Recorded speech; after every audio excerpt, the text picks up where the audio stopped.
That's real sad.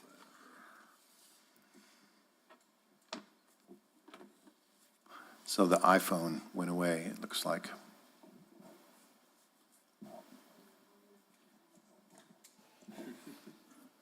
Ron, can you confirm that you can hear us?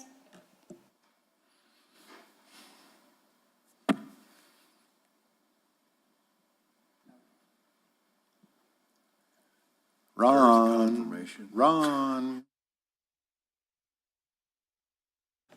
Al, can you hear us?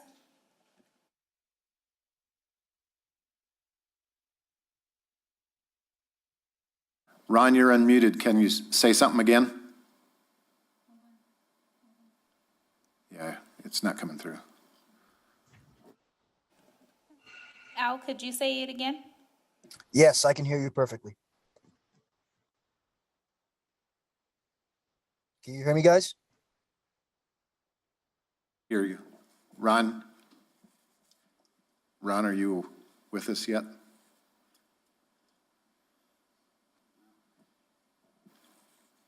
Find the mute button, Ron. Hello. There you go.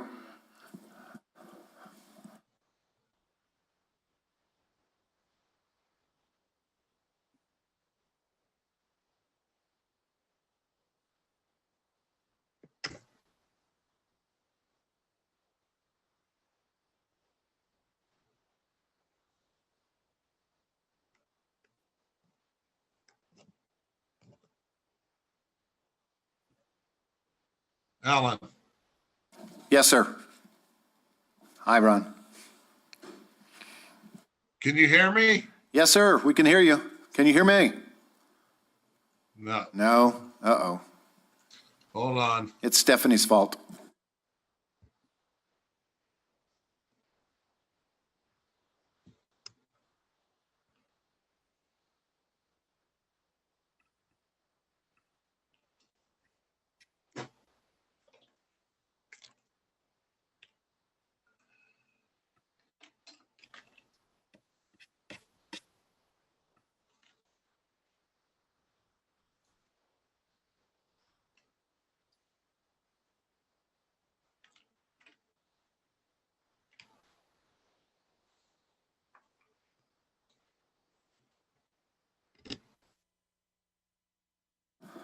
Ron, how's it going over there?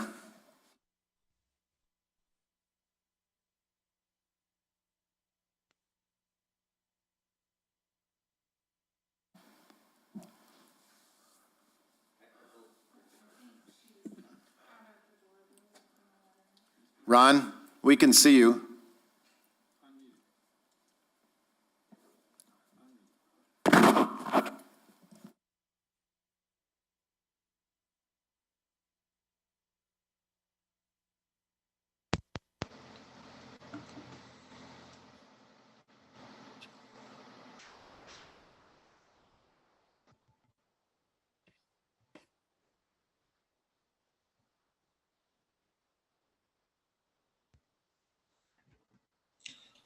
Alan, can you hear me now? Yes, sir, Ron. Can you hear us? Yes. Awesome. Just a Man, 2 o'clock, 2 minutes. rock and roll. All right. We'll get started 1 minute. We've got somebody walking in the door. Okay.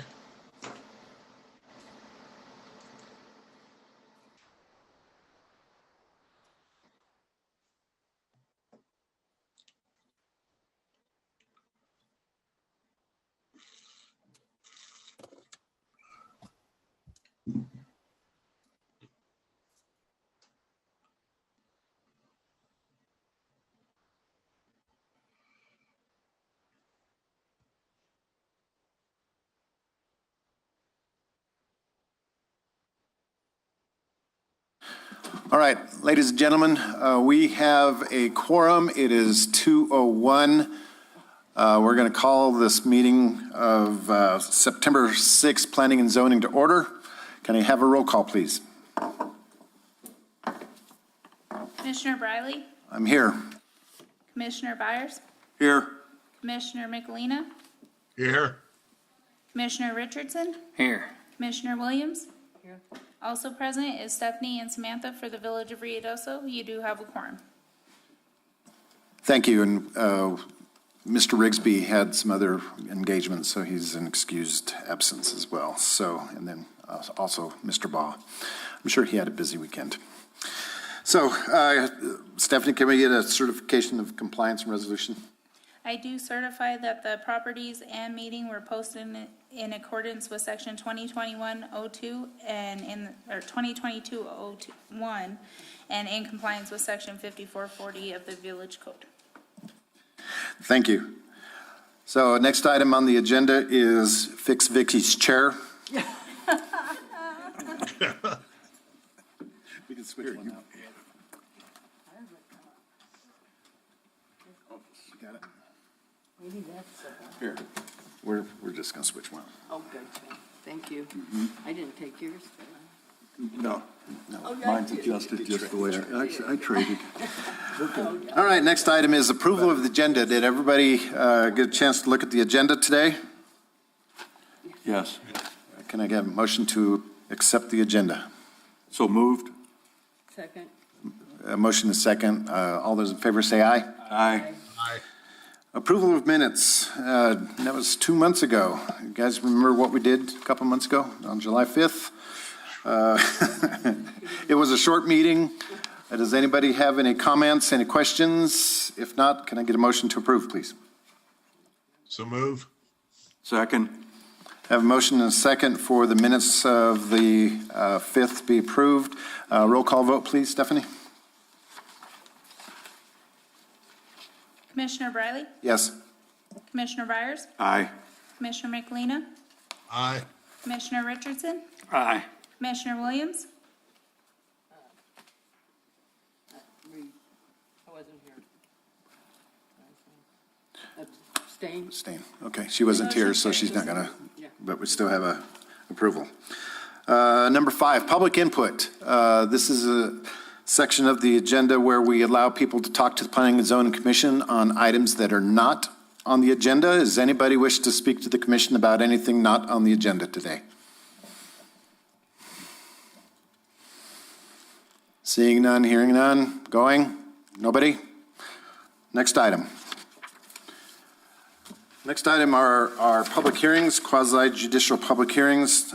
The first one is conditional use approval request, case 2022-335.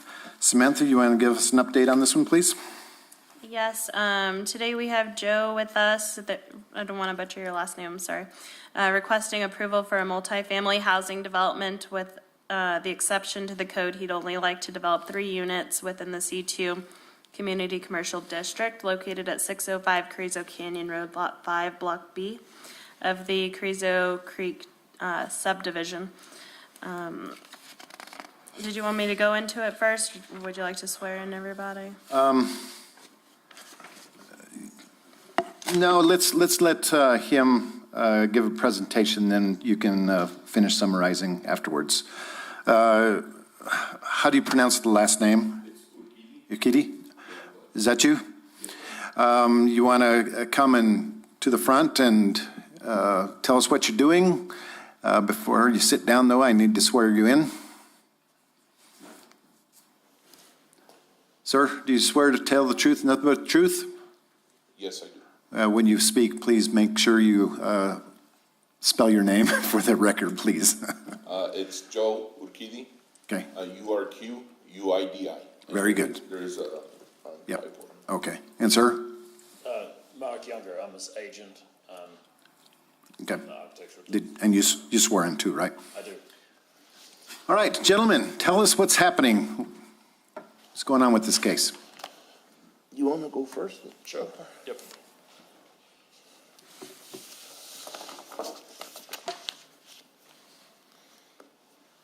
You want to go first? You want me to- I'll go first. So, taking into consideration the neighborhood around our property, which we purchased in 2019, fully recognizing the conditions and in the C2 zoning, our back boundary is the Carrizo Canyon Creek. And we're in the flood zone. So in discussions with Mark and just taking into consideration the neighbors, we're surrounded by residential. And, we would like to stay within the C2 requirements, but, we feel that ideally, a 3-unit combination on the property would maintain the lot is populated with a lot of trees. We just did our forestry compliance and all that. We removed 32 trees and really wouldn't like to take any more out. So in order to establish a good balance between the surrounding neighbors, the atmosphere on the property, and the experience of future guests, we'd like to scale back to 3 units initially. That's our plan as it was attached to the packet. We feel that provides a good balance for the neighborhood and when we blend in well. So that's ideally the goal is not just to have a place to spend the night, but kind of have some atmosphere to it and some space between our guests and such. Yeah, I mean, so to clarify, all of the area around it is zone C2, but the neighborhood is predominantly residential. It's been that way, I think, for some time. There are a few interspersed retail type places or service places, but it's one of those where trying to shuffle the buildings that we propose to put in there and get them to function well, getting 4 units in there is going to be pretty difficult. Plus, taking into consideration that the driveway is not super easy to get out to. It has a slight rise getting onto the busy road, and adding traffic to that outlet would be not a great addition to the neighborhood, we don't think. Okay, before we go to public hearing, Sam, do you want to give any more update on this case? Yes, I'd just like to bring it to you all's attention that on the plot plan, this is not a difficult lot. The floodplain does run through it. However, it's rectangular. It's almost at 22,000 square feet, so that shouldn't be too big of an issue to have to deviate down from what the code requires. In granting that, I just want to bring it to the attention that this particular property owner and lot has had numerous code violations that we've expended our resources on, from the building department to code enforcement. Building without a permit, as well as an RV on the lot, and it's just been one deviation to the next from the municipal code. So I think that should be considered as we look towards granting or denying this use. Commissioners, before I go to public hearing, do you have any questions for this case? What's your real intent for these units? Is this? It's short-term stay, just overnight rentals, I'm recently retired, so that's my, hopefully in the future, an additional source of income, and just a project to manage. But that's the intent, is because of the location between the casino and town. And we're kind of targeting in my mind, I'd like to focus on the people coming over for a weekend, not necessarily having, a campground per se, but an overnight stay that's pleasant, spacious, and provides the atmosphere, the trees and everything. Also, if I may add, I'd like to make a correction on Ms. Mendez's comment about building without a permit. I do have a permit for that building. That was permit number 2019-0873, which was pulled on October 29th of 2019. It's a utility miscellaneous permit, residential storage shed, and there's a note that says set storage shed for future home. here's the hard copy packet of, and the acceptance date of it. Along with the packet we had to submit for, structural on the shed itself, anchoring and engineering diagrams for it, and all the good stuff. So it's all here in one packet. We worked with David Meyer and the other gentleman on that one. And I also have the receipt of when we ordered the building, which is on the same day when the permit was approved. I had postponed the ordering of any building or moving forward with anything until we had approval and we knew we could get permitting. And that's when I ordered the building, and it's all dated and coincides with it. Okay. So, Chairman, to my understanding that was all done out of sequence, that it should have been. In addition, you're not allowed to have an accessory structure without a primary structure. So there's no home on the property to this date. And he should have come before the planning commission to be able to put that shed, but it was already done, so there's no point. Understand.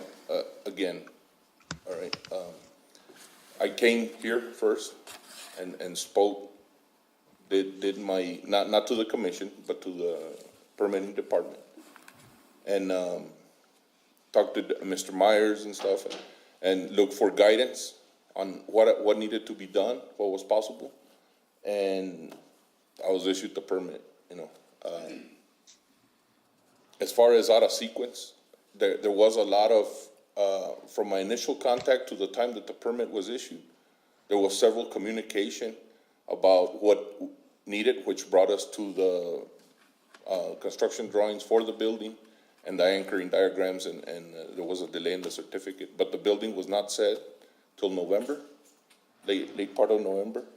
And then I think the complete anchoring and everything was done up until February or something like that. But I followed the guidance I received, is all I can say. Okay, we'll get more into that. I know there's more questions.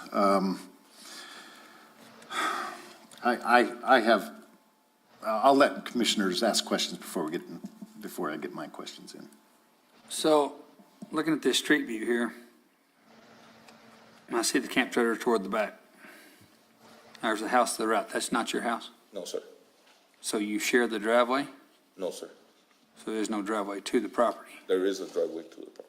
So the driveway I'm seeing goes to your property, not The to the gravel house? driveway? Yes. Yes, that goes to. Okay. So the cabins you want to build, if I'm reading this right, on the plan, will back up against the neighbor's fence here to the left of as you come in the driveway So to if the you left. come in the driveway, it will be located to the left.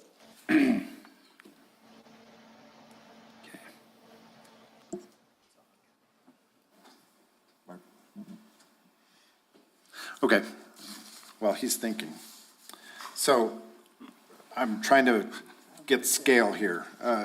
So 12 by 16 proposed cabins, so it's 190 square feet? Yes, sir. It's two cabins. Right. Right. Okay. And so because they're so small, why did you decide to, again, trying to think of the logic, you want this to be a pristine mountain, why do you put it right up against the road? Why, there's plenty of space further back, unless that's not because you're proposing your own cabin back there and you don't want them close to you. No, there's 3 units total. I have a home in El Paso, right? But that's just because the reason that location, and it's not set, you know, there's a tree and the utilities are there, the power line and everything's there. And I want to be able to have access, truck access to the back, and not, that was the only reason, because on the other side, on the driveway side, there's trees and stuff, there is no access to the backyard. That's why it's pushed forward. Okay. So there's like, maybe 2 or 3 reasons why the positioning is as it is.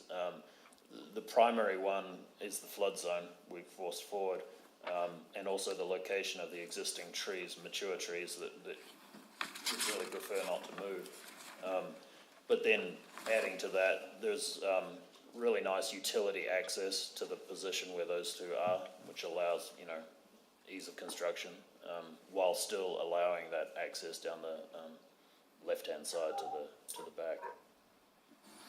Okay, so looking at, I don't know if you guys got the packet, looking at this top picture. Yes, sir. It's going to be over here on the left-hand side, which looks like there's a couple of very large pine trees, or is that Yes. not quite the right area? No, it's Where we're at? right. Okay, But within the setbacks, obviously, so it's gonna be 11 odd feet off the fence. got it.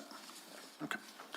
And so, okay, let's get back to the, when you got your permit in 2019, that was for the accessory building or for a house plus building? And I think that's what, I think we're confused about. That's what Sam's quoting is you built the storage or the accessory building before a house, which is against our rules. Correct, and that was mentioned during my discussion and initial contact. And my explanation at the counter over here on the opposite end of the building was, I'm maintaining the lot. The lot was overgrown. It's been vacant for many years. So there's work to do in that, and I don't live here in Ruidoso. So my discussion was, I need a place to put my mower, my garden tool, so I don't have to haul that back and forth every weekend and stuff when I come up, or whenever I come up to do maintenance. And the intent was to do that and then start the build, right? And then we ran into the minimal stuff, which still have some questions on that, but that's a conversation for another day. And then COVID hit and all that other stuff, and then the forestry compliance. So fast forward 2 years, and here we are, you know. But the intent for that was to be just a place to store tools. And I take it you didn't do a survey at that time because it's in the floodplain? That's a whole other discussion as well, because I had requested a survey back then, and with the workload that Wyatt, I believe is his name, had, and we went, it took a very long time. So we're here. Okay, all right. So I think I've got a good, clear picture of what's going on. Anybody else have any questions before I go to public hearing? Ron? Yeah, who did they say the RV was owned by? That Who owns the belongs to me. RV? That's, okay, I'm sorry. Joe's farm? It's Joe's. Right. Okay. Correct. Yes, sir.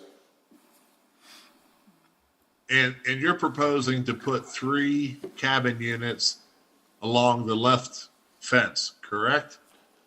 It's two cabins along the left fence, and one where the RV sits. One where the RV One in the sits. middle. Yeah, the site plan, Ron, is a 24 by 28 cabin about in the center of the lot, and then 2 proposed cabins of 16 by 12. Okay. What size is your RV? Oh. All righty, thank you. You're welcome. It's 32 feet from pitch to bumper. Bart? Just trying to get a size. My question is, are these going to be site-built? Yes, sir. At this point, that's what we're looking At this point? Well, meaning, and then I've talked to Mark, we're trying to get past this hurdle first, but the intent is to build them here. I have, looked at all options, but that seems to be the best option. Right now, really, the only question is stem wall, piers, or what we're gonna do. I'd just like it to be noted for the record, we have expended resources on the RV being in use as well. Understood. You all did have a case several years ago on Texas Street where you required them to build up since they didn't have a large enough square footage to fit 4 on a small lot on Texas Street. Thank you. All right, okay. Sorry, Vicki, go ahead. Are the cabins connected by a single wall, or are they separate cabins? There'll be a fire barrier between the two, and there'll be individual cabins but attached. That's the proposal. Very good. I am going to open the public hearing right now. Is there anybody that wishes to speak for or against this case that we're talking about? Anybody here? Anybody online? Chairman, you all did receive one in your, with your packet today of against. Right, yeah, I'll talk about that after that. Okay, hearing none, public hearing is closed. As Sam said, we have received one note from Daniel Mullins. Again, I did not read that into the record during the public hearing because they're not here to testify themselves, but you do have a note from them. So, Sam, I'm going to put this back on you. So, you put in your staff recommendations that it appears to be consistent, however, staff recommends denial. So, explain the two trains of thought you have, please. So the use of allowing 4 cabins or more would be appropriate. I think deviating from the code would be, I don't want to say inappropriate because you will have an opportunity to weigh in, but as many code violations that we've experienced with this property over the last several years, and I know for a fact that my staff has provided proper guidance, I don't think that we should afford a deviance from the code to go from 3 to 4. And 4 units would fit. So if we deny his recommendation to go to 3 units, he can still put 4 without really much problem, correct? Okay. If we grant the 3, they can be conditional use with follow-up by code officers, et cetera, on a regular basis, is that correct? To make sure that 3 are developed. And then whether or not we would renew that conditional use? Once the use is allowed, it's going to be a little difficult because you did allow 3 to be constructed and not 4. Correct. So this is a conditional use, not a variance in our code. He's asking for a variance to what's written in code, if you all wanted to look at that option. Talk about semantics. It's not, Okay, in my opinion, that's not doable, but. May I ask a question at this point? yes, sir, Joe. And this is where my initial, I guess, confusion, for lack of better words, would lie, is when you read the C2 permitted purposes, it says hotels, motels, cabin rentals, and Airbnbs, right? So that's permitted use. But how do we get from there to minimal use required for? If it's already permitted, it's a permitted use, but it goes into the conditional and it says multi-family. To me, that kind of leads, and I'm not a lawyer or an expert, but to me, that kind of moves towards an apartment type scenario, not cabin rentals. But I've always had that question. I really haven't had a clarity coming back of how do we get from a permitted use to having to go through either a variance or a conditional or a deviation, whatever it's called. I can answer that, Mr. Chairman. In the principal permitted uses, it recognizes traditional lodgers and traditional lodging establishments, as it was explained to you all during the process. This here is a multifamily development, which will be 4 or more. You're not a traditional lodger of 25 or more units. Yeah. Again, reading the words of it, within the C2 zoning district, multiple family structures shall also include individual minimal dwellings as defined by government regulations elsewhere in the code in chapter 22, providing there is a minimum of 4 per lot. So that's what the law says, minimum 4 per lot for this type of individual, not an apartment, but individual cabins, which poses, I guess, my problem with it. If 4 is okay, isn't 3 better, or is 5 better? I don't know. That's kind of what I'm toying with, whether we should grant this or not. So, discussions from the commissioners.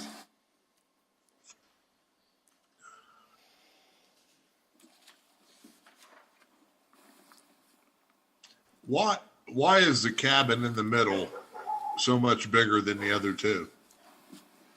Well, at the beginning, when we purchased a property and we knew it was C2 and we saw the Airbnb, the initial was have a cabin to accommodate a family, an Airbnb style, and that was going to be it. And then when we moved into the minimal stuff, then I said, well, then we'll do two smaller ones, two minimal cabins to make three, and that's why we're here. Go ahead.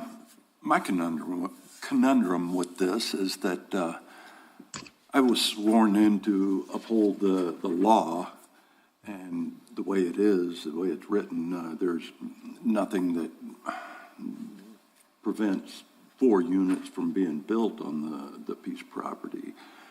My personal opinion is that for the sake of the neighbors and around on either side, I'd rather do it less, but that's, here again, I was sworn in to uphold the law, and there's not you haven't shown me where there's a hardship that would prevent the ability to place 4. Yeah. So, and I wouldn't call it, excuse me, sir. go ahead. I wouldn't call it a hardship. I'd lean more towards just being conscious of the neighbors, I put myself in their shoes, and I'd rather have 3 than 4. That if I owned the property next door and I had someone like me trying to develop something, I'd be very concerned of the amount of traffic and stuff that's going to bring to it. And on that level, I agree, but on the other hand, I made a commitment. I also got to exist with my neighbors, and I don't want to have a battlefield from here on out, with them. And I'm curious I don't know if it's appropriate to learn what the opposition is to that, from the neighbor. I don't know if the neighbors have, just this one. Right. Okay. Chairman, Go ahead, Vicki. I was wondering, Put your mic on so we can record you.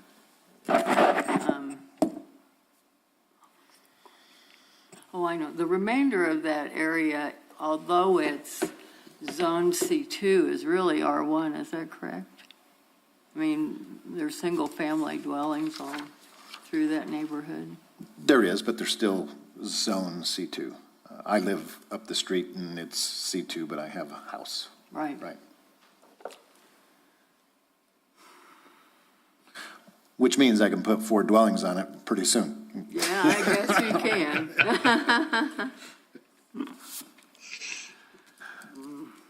Commission, Joe, I'm going to give you a chance to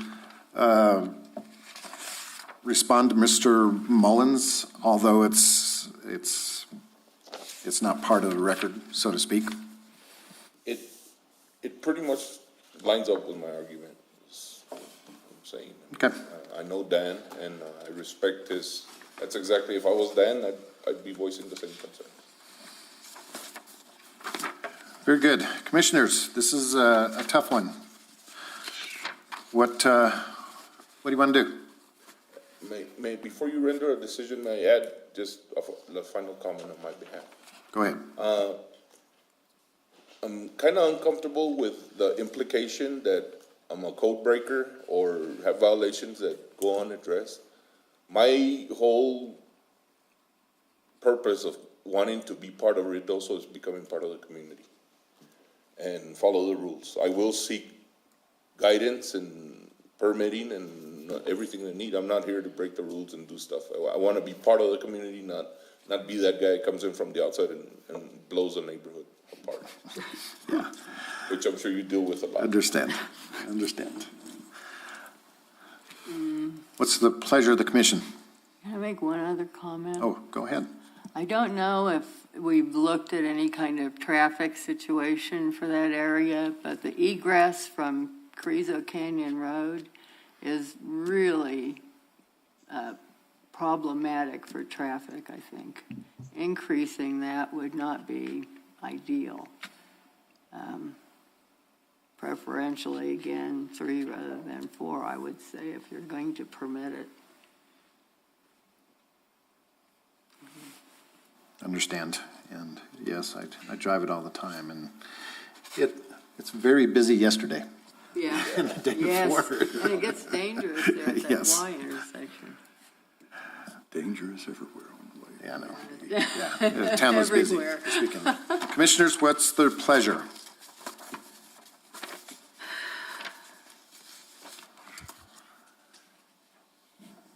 As you read in the report, this recommendation is to deny. However, there are conditions recommended. If you all want to look at what the staff has recommended is there as well. Although I have a suggested motion.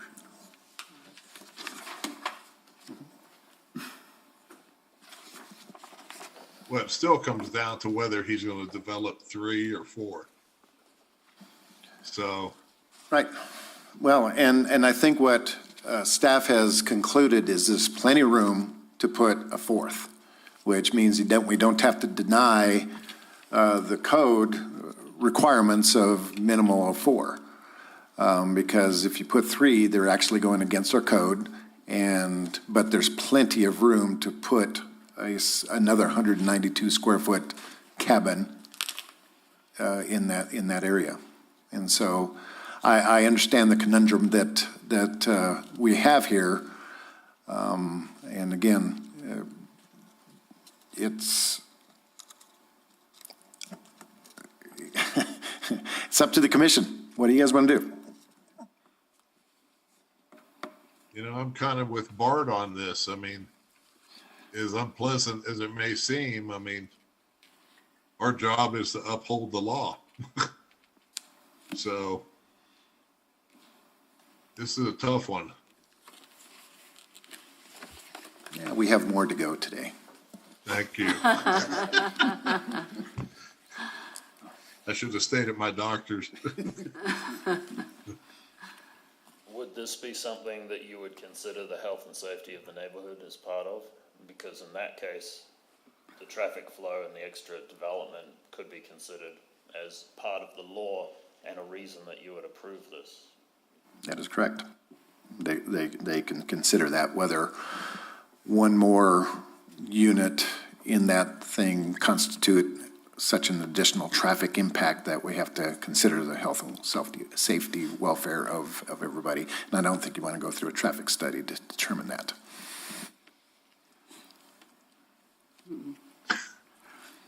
I'd recommend, if that is a true concern, that we require them to come back for site plan development.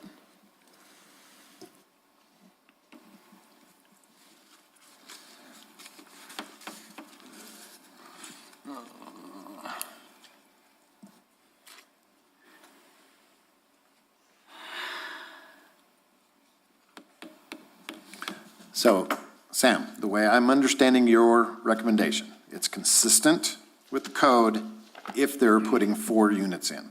Your denial of the waiver of putting 3 instead of 4, but if we put 4, these are your recommended conditions. Yes, Chairman. I Okay. just recommend we stick with the code. Just making sure.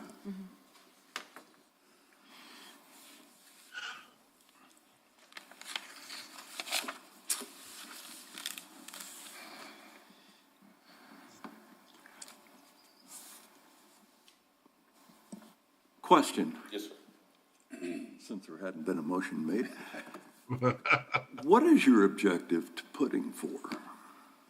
Just the space, because with the driveway, that open space in the middle, and with designating parking for those 2 units, turn around and, turning around, you have to turn around in there to get out of the lot, and it just limits the accessibility to the property itself. Well, I see that this, the third cabin is like double the size of the other 2. Right? You couldn't split it in 2 and, So, as I mentioned before, initially the thought was to have something that would accommodate a family, right? But depending on the ruling today, we're gonna have to revisit. I mean, But, yes, to answer your question, yes, that's certainly a possibility. you'd probably make more money with it. Being a fourth unit and, If you did away with the carport, yeah, scoot a little more toward the other property line, maybe shrink the cabin a little bit, and we wouldn't be in this position to try to. it, I wish there were a way here again, the lower density would be my preference, but, that's just a personal preference. That's not the law, and, I think most all of us can agree on that, you know, I've talked to my neighbors, you know, Yeah. I talk to them and build relationships with them, and I want to keep it that way.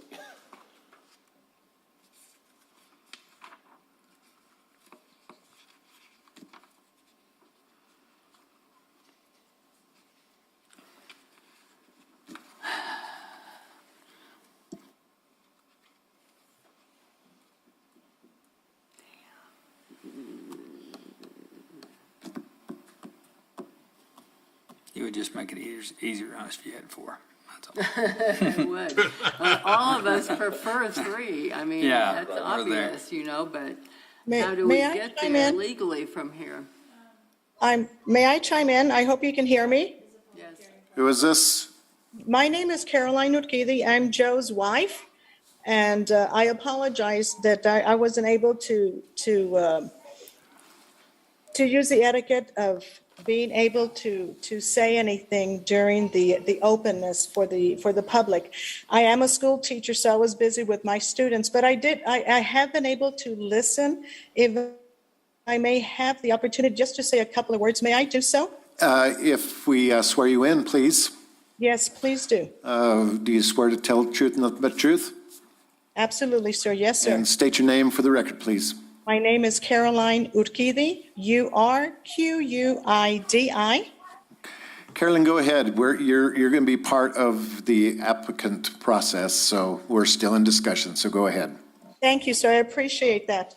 What I wanted to share with you, sir, is as I have been able to hear everything that has been said, and I'm with you on both sides. 4 is better. It's following the law. 3 is what we're requesting. And let me share with you, and I've heard everything that you all have said. But as a teacher of children and so forth, my main concern over everything else is the safety, As you all know, that street is very, very busy. And because of the limited space that we have coming in and out of that area, we feel that the 3 is, even though we would like to do 4, 3 is going to be, I think, for the safety of the area, 3 is going to be, that's what we would like to request for the simple reason. If you add one more car, it's one more vehicle in that area. Even just trying to back in or out of that area, if we go with the 3 units, if we have all 3 units being utilized the same weekend, you have a minimum of 3 cars, if not more. So now you're talking about children and people walking and so forth, getting to their car. And because of we have removed 32 trees. We still have trees. I would like to say, sure, we can add another one, but it will take removing another tree or so just to accommodate, first of all, those 3 cars, if we go with 3, or now we're looking at removing more trees to accommodate 4 cars minimum. And we know that sometimes a family, if they rent the larger one, they're going to have 1 or 2 cars. So now we're talking about children walking around, people getting in their car, backing up, trying to exit, and there isn't enough space in there. And I heard the gentleman say, you know what, 4 units would bring you more money. Sure. But I also have to think of the ambiance. I have to think of the environment. My neighbors, and the safety of anyone getting in and out of that area, getting onto Carrizo Road, because we know that we do have the speed limit there. As a matter of fact, the sign's right in front of our property, but they do not have a tendency of going at that speed, especially like yesterday with the celebration and so forth of the fireworks. But just getting in and out, we do have the driveway is sloped up a little bit, so the vehicle has to extend out a little bit just to be able to get onto it. So what I'd like to, sir, and board, is take that into consideration before you make your decision. Yes, we would like to have 4, but it entails removing more trees, it entails more traffic and more people in that area.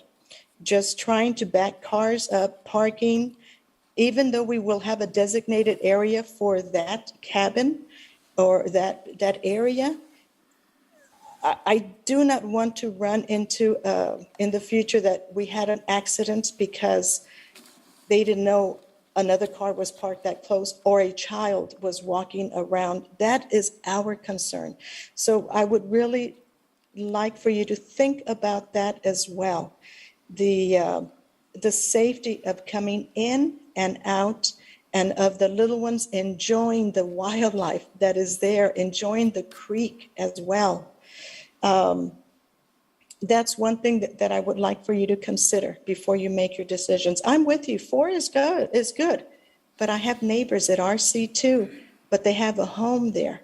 So I also have to consider that as well. Yes, ma'am. Like Joe said, that's what I would like, but thank you very much. And I do apologize, but I do need to leave because my students are being dismissed right now. Thank you for your comments, and I hope you Thank you. understand that we have to consider following our own rules and laws too. So, yeah, we have to consider all the above, so. Yes, I just don't want to be a headline that there was an accident there because the cars were having a hard time getting out of that area, because it truly is not big enough. Once we put everything into place to accommodate 4 cars minimum. Thank you. Just consider that. Thank you, sir. Chairman Briley, I have a couple of questions Yes, for ma'am. Mark. How many bedrooms is the larger proposed home? The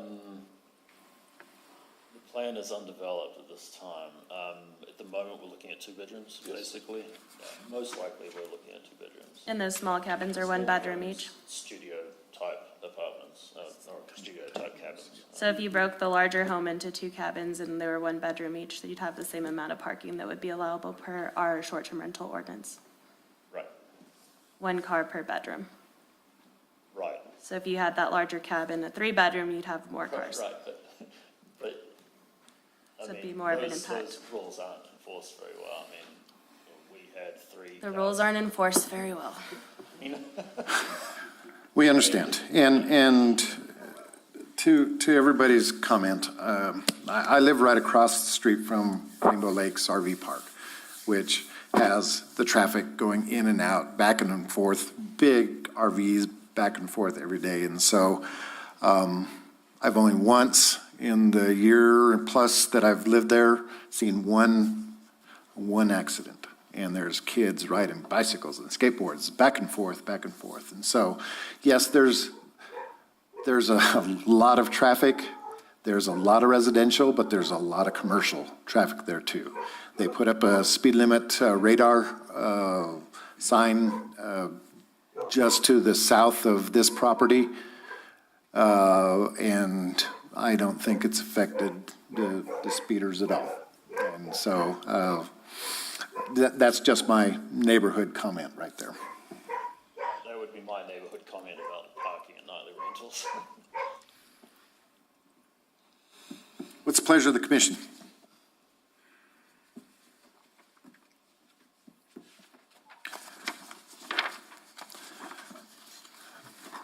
You want a motion, Alan? Whatever, we're waiting for a motion, or whether you're going to approve, deny, table, carry on to the next meeting. You need to think about it, put it at the end of this agenda, give you another hour to think about it, whatever you guys want to do. I wish Zach was here.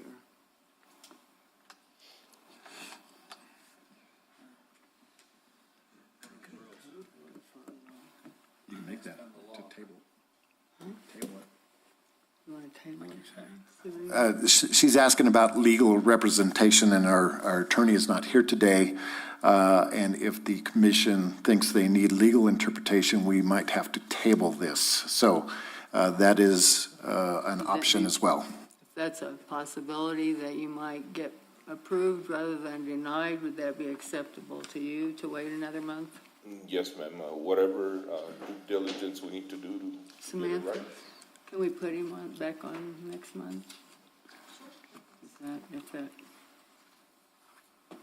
I need the motion to table it to the next meeting. now I get my numbers.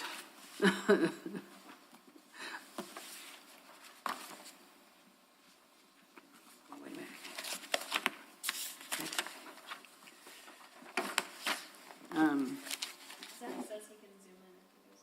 Right now?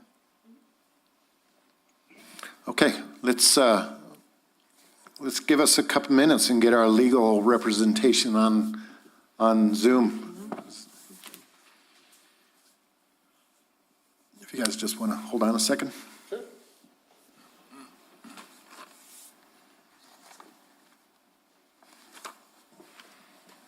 And of course, he hasn't been afforded the discussion we've had for the last few minutes, so we might have to go through all this all over again. That's Yes, when Ron. it's really good.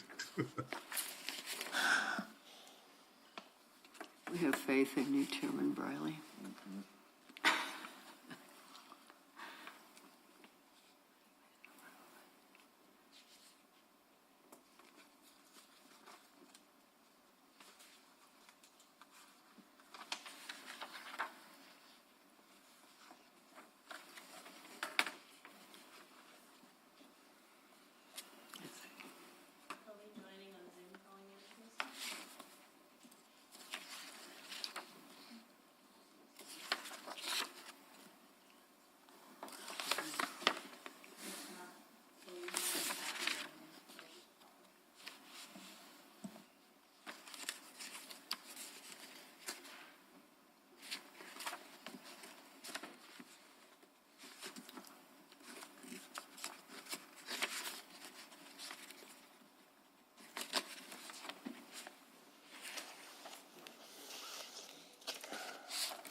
Can I ask another question while we're waiting?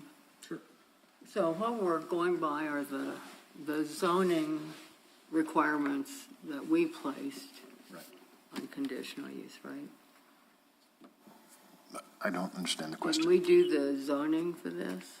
No, the zoning's already done. Right, the Right. zoning was already done for this area. It was zone C2. but Correct. Don't we vote on the utilization of the zones each year and how they might be changed or maintained? Not each year. Not, well, Yeah. but we did recently, didn't Well, we? it depends. If there's like a residential area that wants to be part of commercial, then we'd have to go through the whole process of rezoning that area. Okay. So, Zach, are you on board? I'm here. Hi, Zach.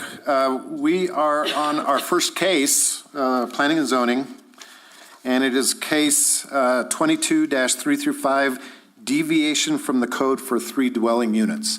Sorry you did not get part of the discussion that we've had, but there is some question about, I guess, the commission's ability to waive our law, our statute, versus what the applicant wants to do. We've pretty much concluded that he could have 4 units on this lot pretty easy. However, he wants to have 3, which is a deviation from our code. So, Sam, I don't know what part of all this you want to hear, Zach?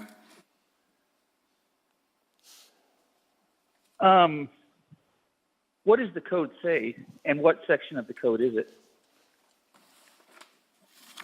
I got it right here. It's 54-100 C, conditional uses, multiple family structures containing 4 or more dwelling units.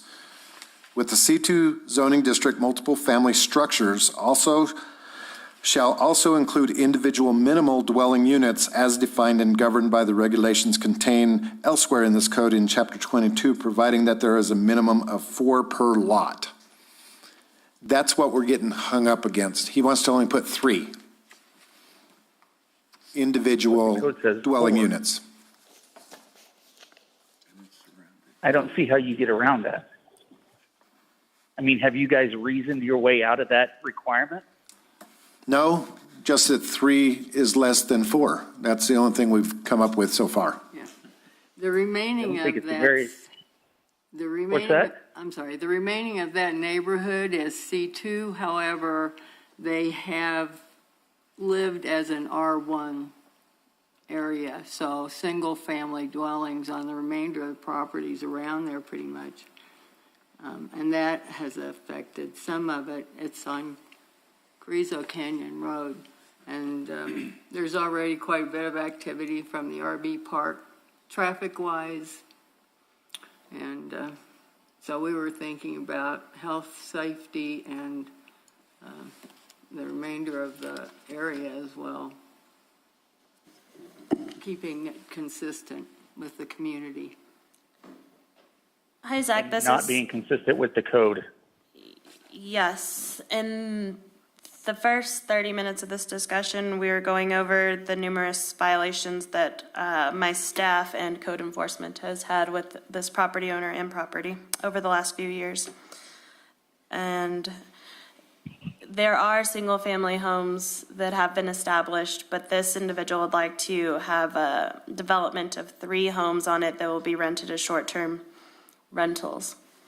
And one of the homes is significantly larger than the other 2 cabins, which could be downsized to have 2 cabins instead of 1 large home.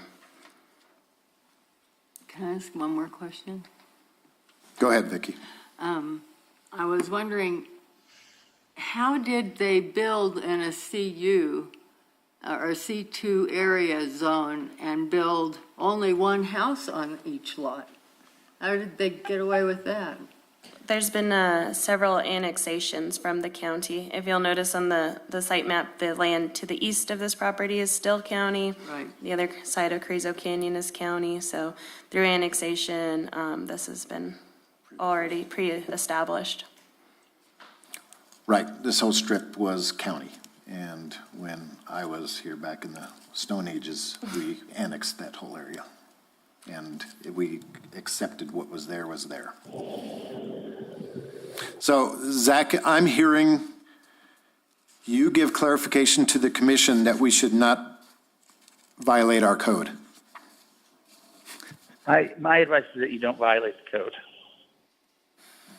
that you comply with the code. Correct. All right. Anything else for Mr. Cook?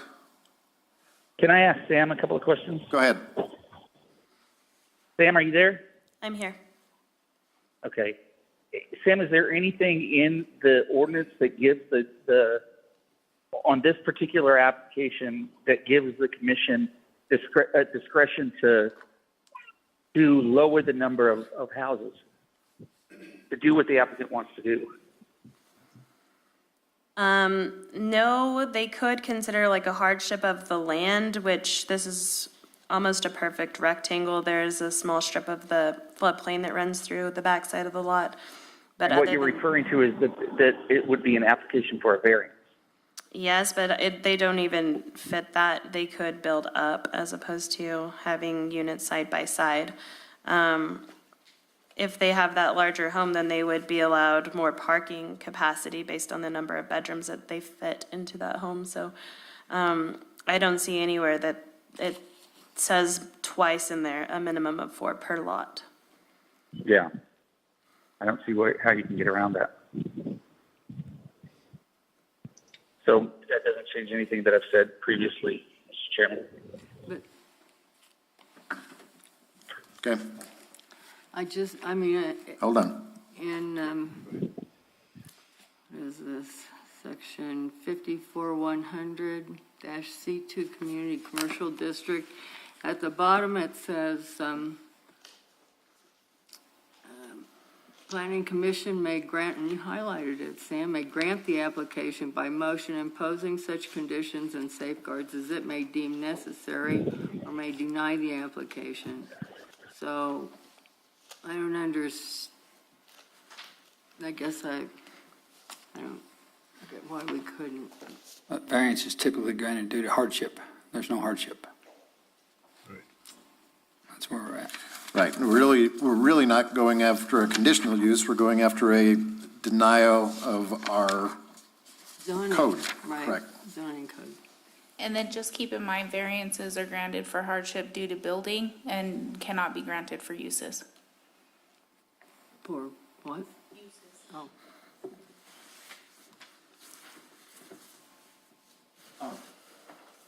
Yes, sir. I'm sure you probably stayed at motels that had a door in between two units and that allowed you to occupy one or both. I don't know if this is allowable, but if you put two doors that locked and called it 4 units, you have 4 units. If somebody wants to rent both units at the same time, you have 3 units. That's definitely an option. I'm not sure building department would allow it. In my recent, because, exits. well, it has to do with penetrations of firewalls, and I'm not sure. Your door will just have Be a to firewall between the two, probably, I have think. the 2-hour firewall rating for the door in 2 kitchens. Yeah, If you had Yeah, 2 you'd have doors to have that 2 were kitchens. fire rated. fire rated, Yeah, I tried to do that recently with a fire rated window, and he wouldn't allow it, so I don't know. it was just a thought Yeah. that trying to accommodate, stay within the law, and hey, if it works, That would be a feasible option for me, but Investigate that if that came to just that. trying to think outside the box. thank you for that. Because it sounds like we got to uphold the law. Are there any other questions? We have options. We talked to our legal counsel. I think we need to have a motion, please. Based upon the foregoing findings of fact for 54-68 and 54-100 of the Village Code, I move to grant the requested conditional use approval for case CU-2022-335 with the conditions stated in the case report. And Ron, for clarification, can you please state a 3-unit requirement or the 4 as dictated by code, since it's in both the request? Okay, as per requested by code. I just thought because in Samantha's points here, she said, put the applicant must develop 4 dwelling units. Correct. So you're making a motion to approve it based upon the recommendations and the conditions set forth that include 4 dwelling units. Is that my Yes. understanding? That's it. Do I hear a second?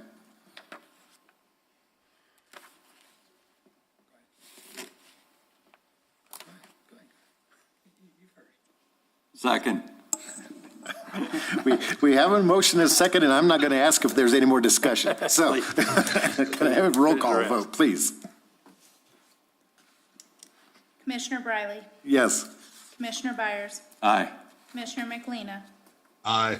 Commissioner Richardson, Aye. Commissioner Williams. Aye. Motion carries at the 4-unit development. Sir, sorry you didn't get everything you got, but it sounds like we offered a little bit more than what you asked for. So maybe with your site development plan comes in, you might find a way to squeeze around a tree or something like that as well. So wish you luck. Thank you very much for your time and consideration. Thank you. All right. It's been an hour. Does anybody need the health break? Yes. Keep going. Okay, we're going to take a 5-minute break. Ron, 5 minutes. Okay, buddy.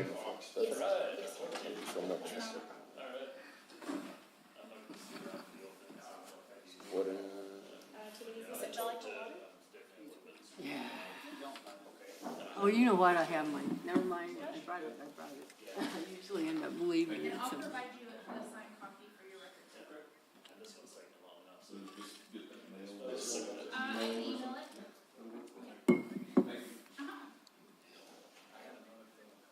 Thank you all. Have a good rest of your day.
Okay, it's been 5 minutes.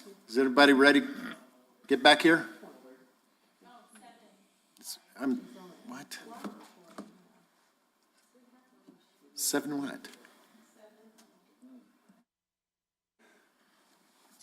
It's so entertaining.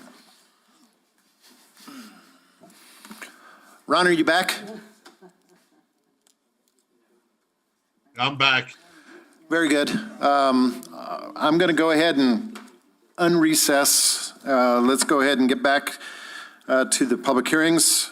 So we have next on the agenda, conditional use approval request case 2022-342. Sam, you want to give us an update on this one? Case report?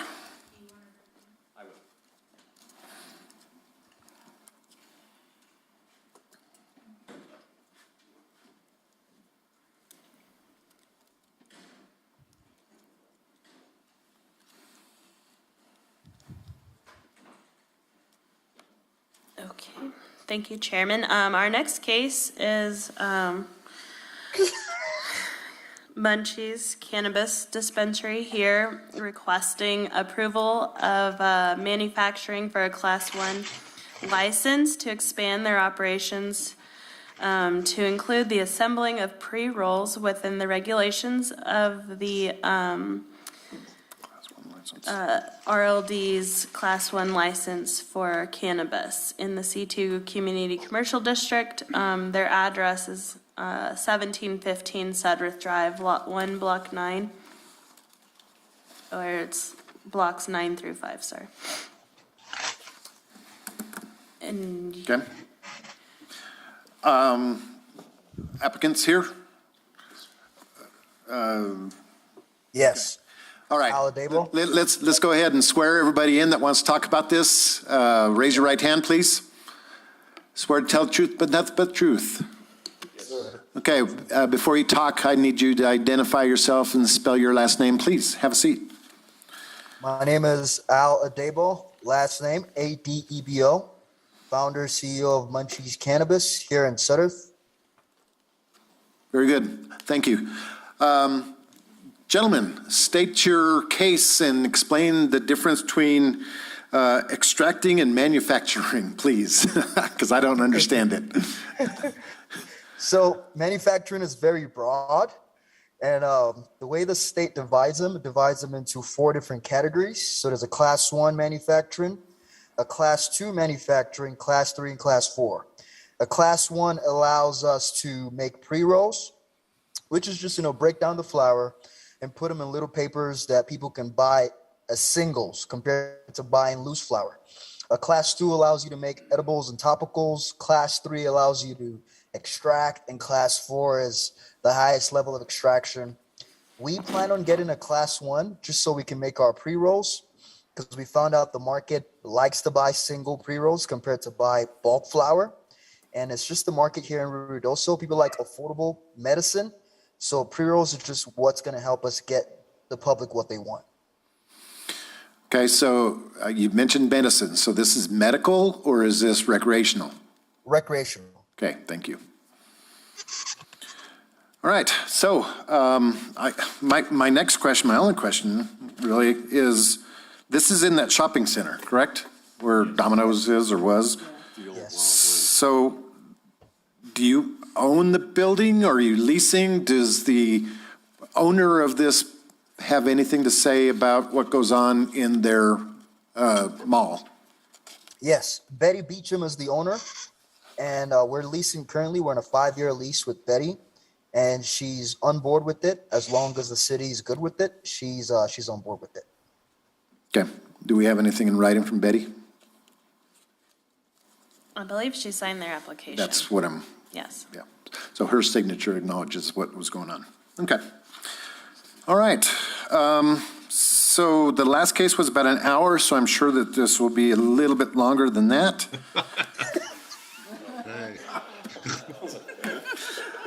I have no questions. Commission, questions before we go into public hearing? Hearing none. Okay, we're going to open this to public hearing. So is there anybody that wishes to speak for or against this case before us now?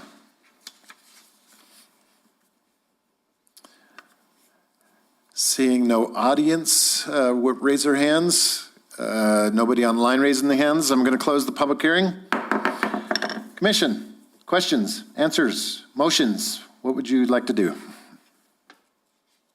Well, I have a question for Mr. Adebo. Go ahead, Ron. You're saying that you're going to do the first stage actually of manufacturing. Do you plan on maybe doing 2, 3, and 4, or just up to 2, or? So right now, we don't plan on upping anything as far as manufacturing. We're solely retailers, and that's what we plan on doing. This is just an obstacle we have to do just to be able to sell pre-rolls and make our own. Oh, so this is only for your store? Yeah, this is just for the store, just to make it, and just to be able to make it ourselves and sell it. And so, So not to sell the pre-roll to anybody else. Oh, I mean, except for customers. Got it. To other shops. Okay. I am ahead. confused.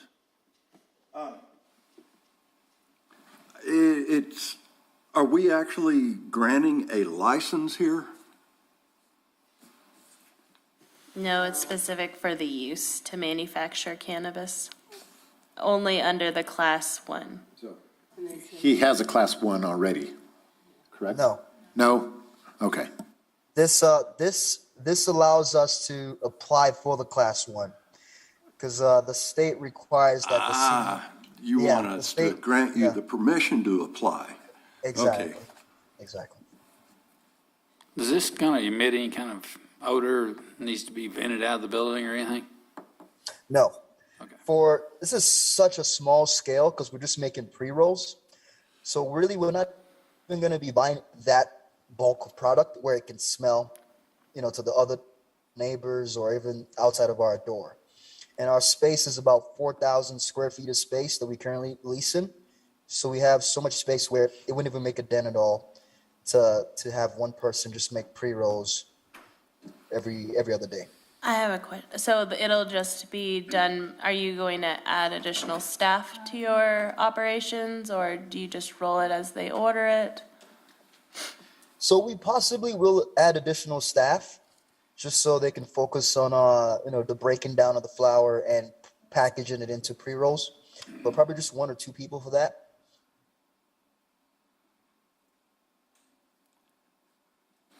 I'm good with it. They just want to roll joints, so what? That's what I'm saying. All right, well, we're going to get into the last one. So with the 2 or 3 more employees, what kind of traffic impact is that going to have on the side streets? So I'm just kidding. Alan,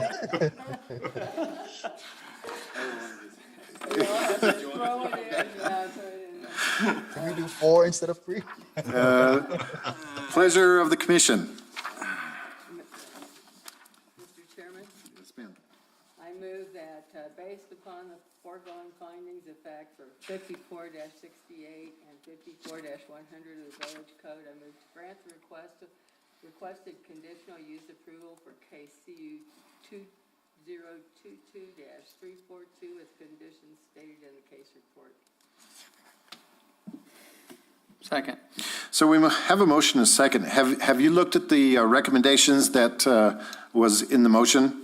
Talks about the future expansion. Have you seen all that? And you're agreeing with all those staff recommendations for your permit? Okay. Yeah. Sam, Stephanie stepped out. You want to do a roll call, please? Sure. Chairman Briley? Yes. Commissioner Byers? Aye. Commissioner Williams? Aye. Commissioner Richardson? Aye. Commissioner Michelina? aye. Motion carries. Motion carries. Thank you all. Sorry we couldn't go longer, Roll on. but Just have him sign the case study. Good luck. Roll on. You can roll on out. Would love to. Roll on. all right, let's calm down this meeting here. All right, next item on the agenda is a variance request 22-343. Sam, you want to give an update on this, please? Thank you, Chairman. The next applicant is requesting a variance to encroach 4.3 feet into the required 20-foot front yard setbacks as designated by the R1 district to construct a 32 by 14-foot deck located at 111 Hill Drive, Lot 6A, Block J of the Ruidoso Acres subdivision. And Nathan, are you representing the applicant? Yes, ma'am. Would you like to come forward, sir? Yeah, I'm sure you've seen the drill. I need you to swear in, please. Yes, sir. Swear to tell the truth, nothing but the truth. Yes, sir, I did. State your name for the record and tell us what's going on with this application. Okay, Nathan Fox with Harcrow Surveying. I'm representing Robert and Iris Gay of 111 Hill Road, Ruidoso in the Upper Can. You're welcome to sit down. I think I have an easier one for you guys today. So, I don't know. We don't like variances. on this particular variance, and I know you guys have a drawing available to you there, and I've got a bigger one if you need one. But on this particular situation, it's a residential zoned area of Ruidoso and has been, I think, from its inception for this particular subdivision.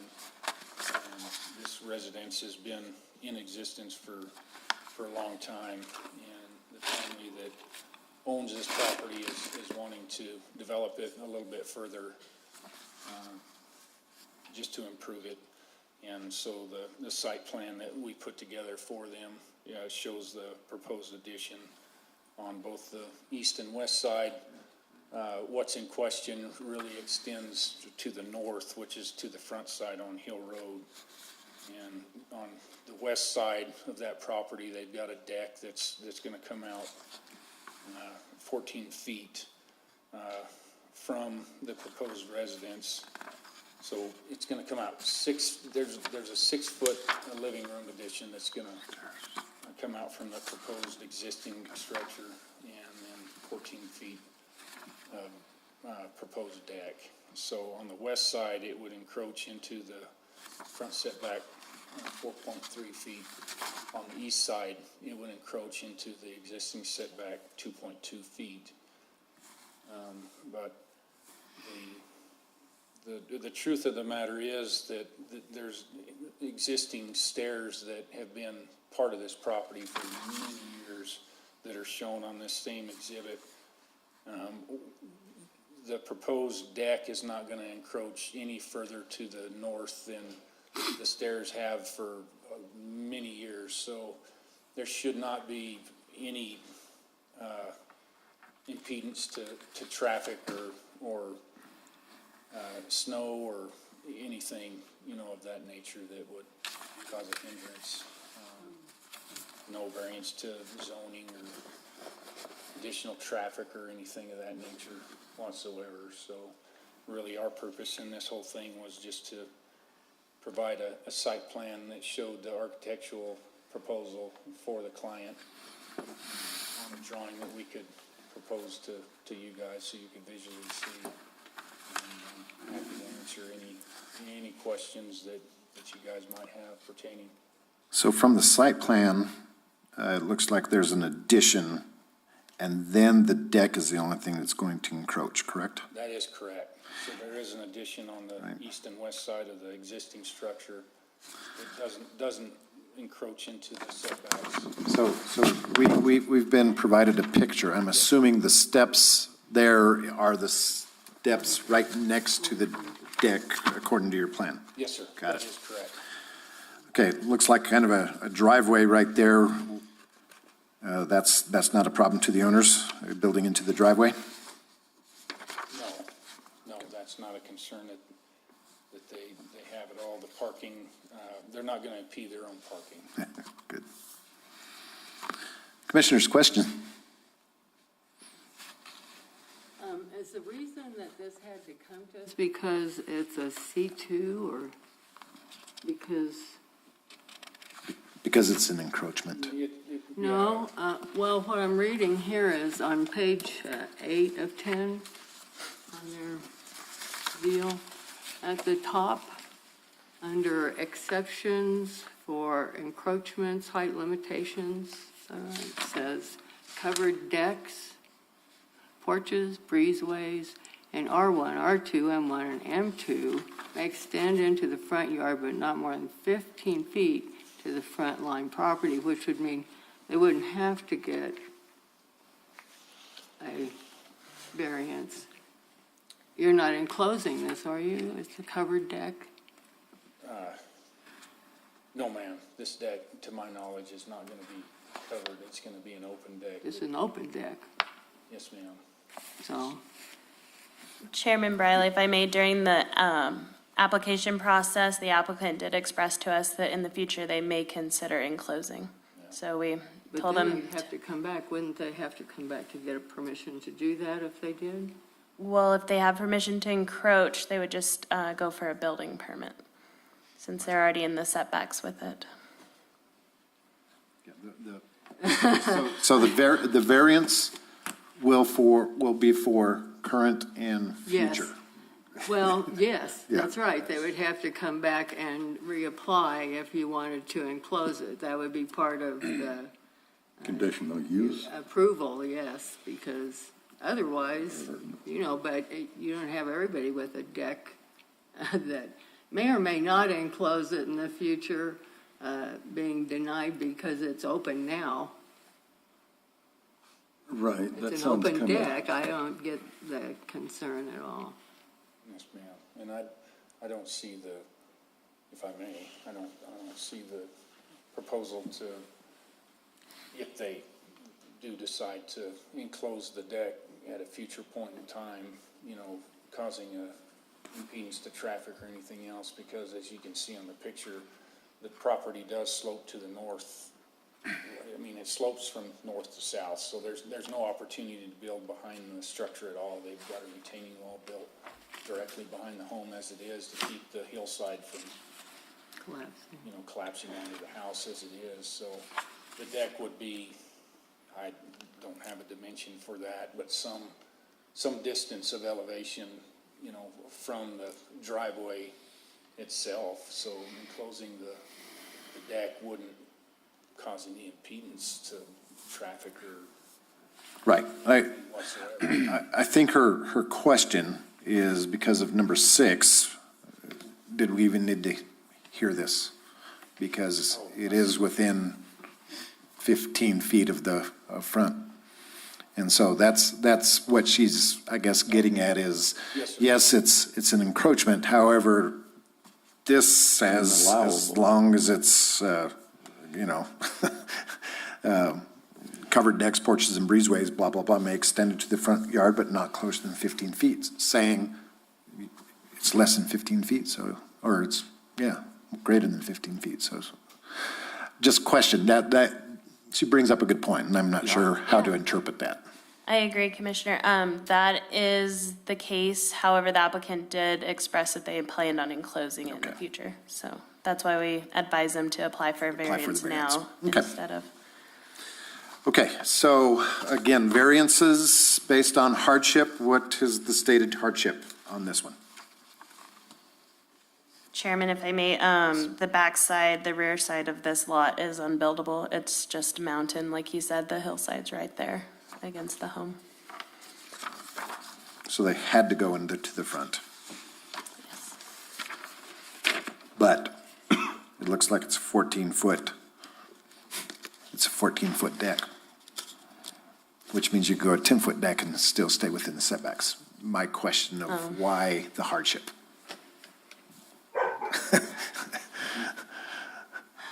Is this a single-family residence never used for, It's a single-family residence, and the proposal is for it to continue to be a single-family residence. There's no change. no rentals? No change in use of the property So- whatsoever.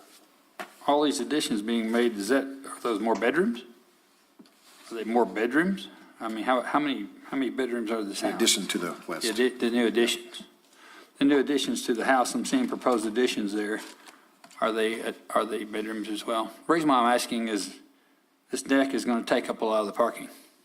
If you look at the picture, it really doesn't take up much of the parking that they have because it's so steep.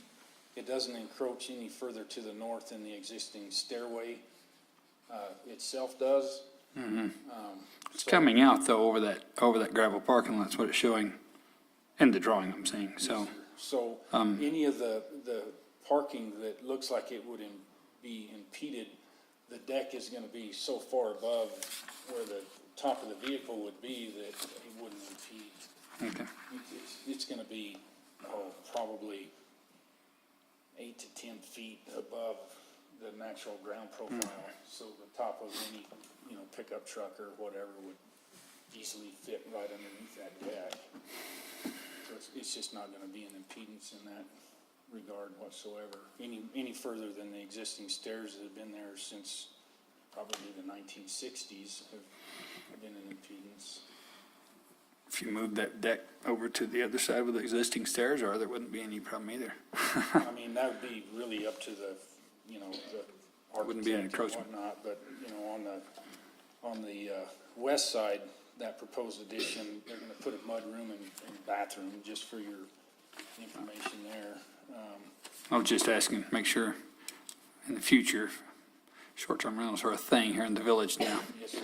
And if it turned into a short-term rental and it's a 6-bedroom house and we have 8 cars in the parking lot, Yes, sir. and it encroaches into the neighbor's place and then it turns into a big deal. My understanding from talking to the clients on this is that they're not, haven't heard that they plan to use it as a rental property at all. I think they're developing, what they told me is they're developing it for their own family use for, what's typical up here for their own use to come and visit and invite family to come and visit, but not for rentals. Okay.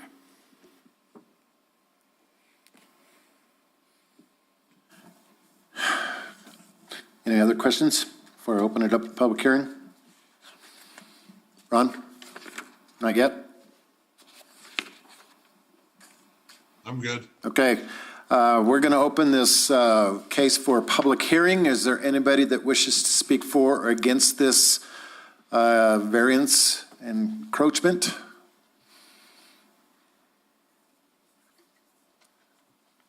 Seeing none, I'm going to close the public hearing.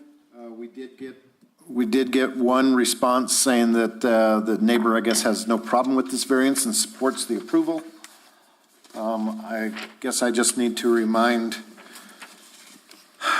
the commission of, I guess, the chairman's thought about the hardship and the reason that there are variances and, is 1 foot variance, is that the same as a 20-foot variance? Is there a limit to the amount of variance that it's acceptable? And again, I have to go with what they say is the hardship of a variance. And I guess I'm just saying I'm not understanding the hardship because it says you can't build the deck in the back, but why not to the side or on the other side? That would be the west side of the property as well. So that's just my personal opinion about variances, as you may know already. A smaller deck would still be of use and is allowable. And, at some point, any building's going to become too big for a particular lot. And, it's, so.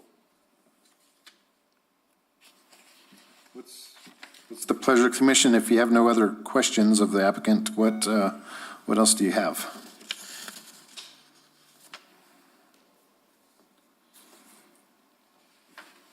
Questions, comments, concerns? What's the pleasure of the commission?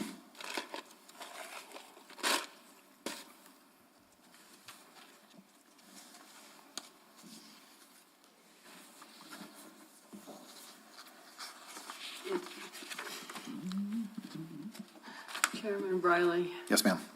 I move that based upon the foregoing findings of fact for 54-92, 54-66, 54-140 of the Village Code, I move to grant the requested variance for case PV 2022 -343 with the conditions stated in the case above. Case report, sorry. We have a motion. Is there a second?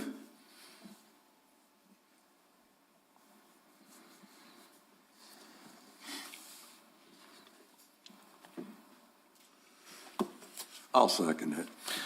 We have a motion and a second for granting the variance.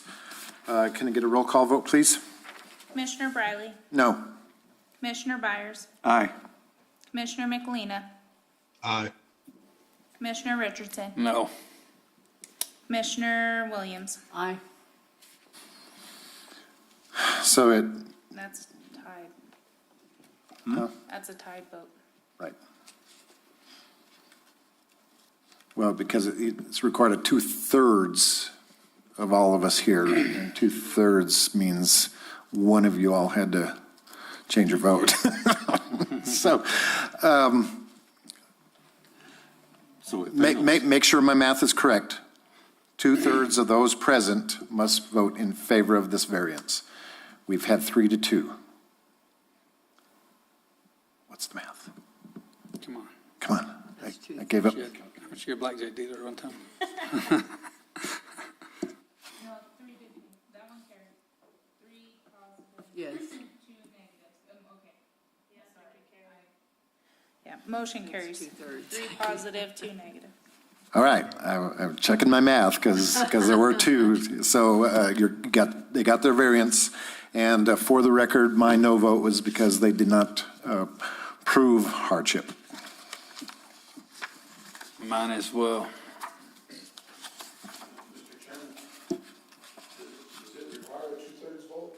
Yes. Yes, I know it is. That's why I was saying, do somebody do the math? 66 points, or That's right. .666. So we have 3. Right at. Yeah, it's, We have 3/5. Requires 2/5. We have 3/5.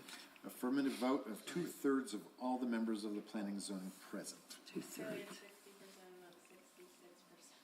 Yeah. Because we don't have 2 of our members here. I think it carries, I do too. because it is, that's the math on it. yeah.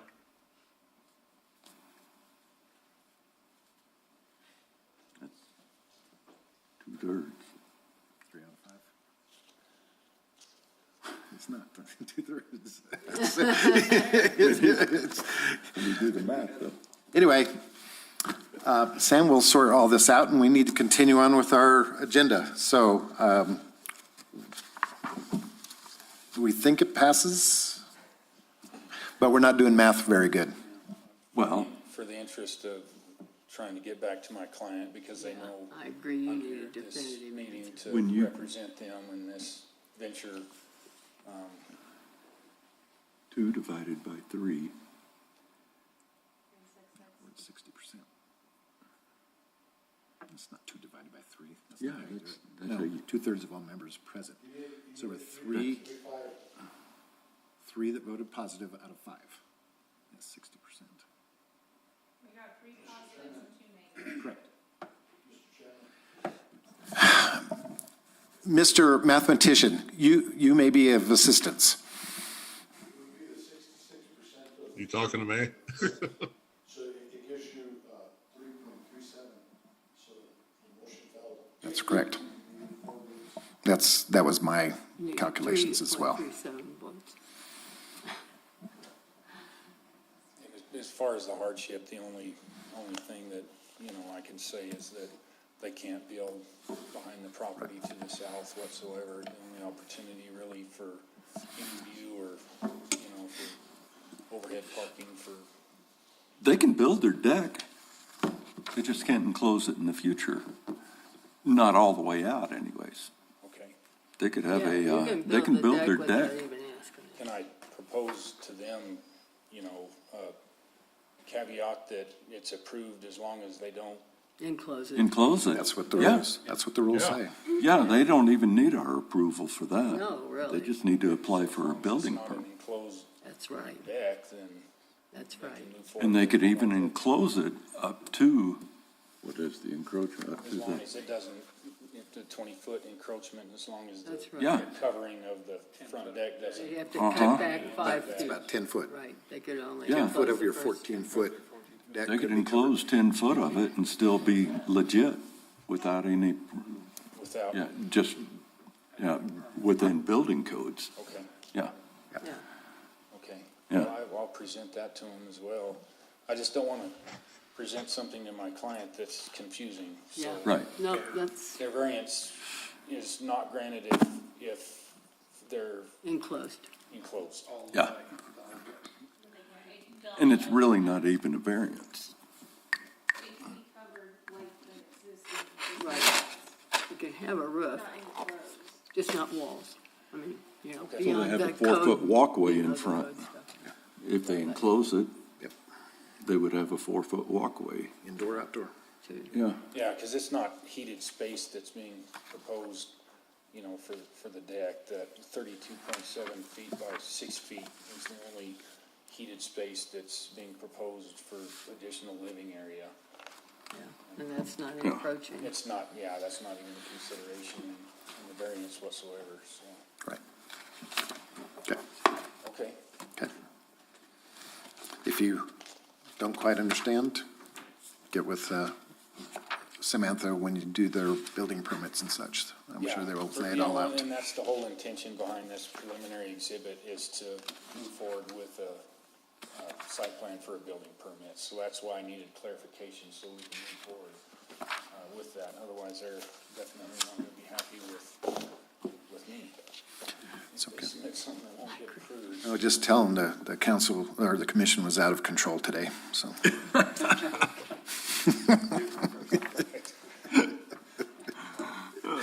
All right, we're going to move on to our next, thank you. Thank you. Conditional use approval request case 22-345. Samantha, can you give us a report, please? Thank you.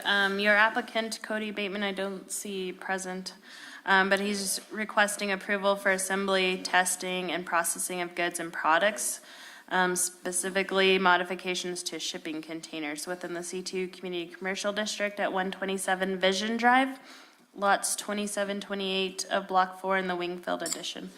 That was previously the Calvary Church, if that helps, so. Applicant's not here. I sure would like some explanation of what modifications to shipping containers means. So I'll read his letter of intent. Okay. They're Advantex Research, and they'd like to request a conditional use to make modifications to ISO containers. They're 8.5 feet high, 8 feet wide, and they come in 20 or 40 feet long. The containers come with air conditioning pre-installed, and the modifications take 1 week to complete. They would like to build a 10-foot wooden privacy fence around the entire yard so containers will not be visible from Vision Drive. A container will be brought into the yard and backed up to one of the existing open bays of the building. Prefabricated panels and temperature sensors are installed, and once completed, they'll undergo a temperature test using the attached air conditioning unit. Thank you, Sam. I read that and I'm still confused of what they plan to do. Are they going to resell these, or are they going to just send them off to somewhere else? Are they going to remain?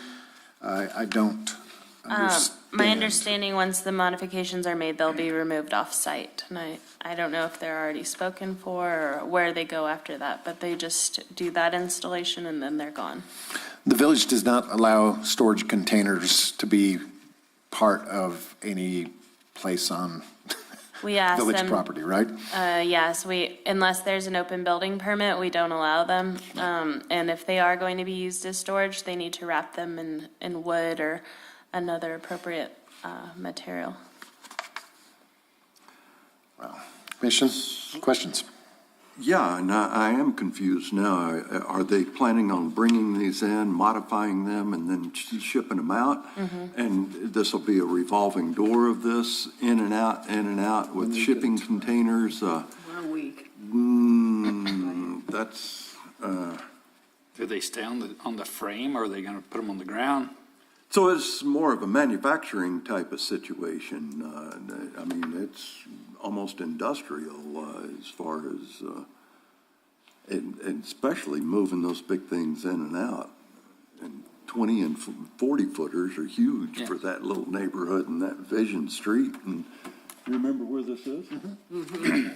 If they leave them on the old dirty dentist frame, it's gonna be 13.6 tall. That 10-foot fence is not gonna be enough to, Right? we don't have anybody to ask. We did invite them. Sorry, they're not here. 8.5. And you throw it on, if it stays on the frame that they haul it in on. Yeah, you're gonna be 13.6. That fence is not gonna do any good. You wouldn't think. Which goes against our, Put them down and then bring them back up. Yeah, within a that's- week. That's. Yeah. it's not gonna work. We need questions answered.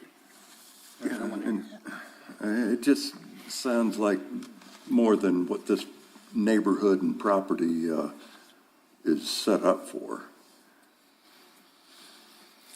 We, I know we have Ms. Coughlin on, who has also sent us a letter.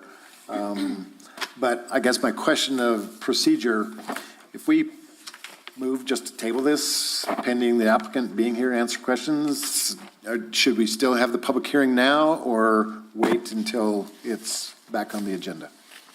Chairman, that's completely up to you.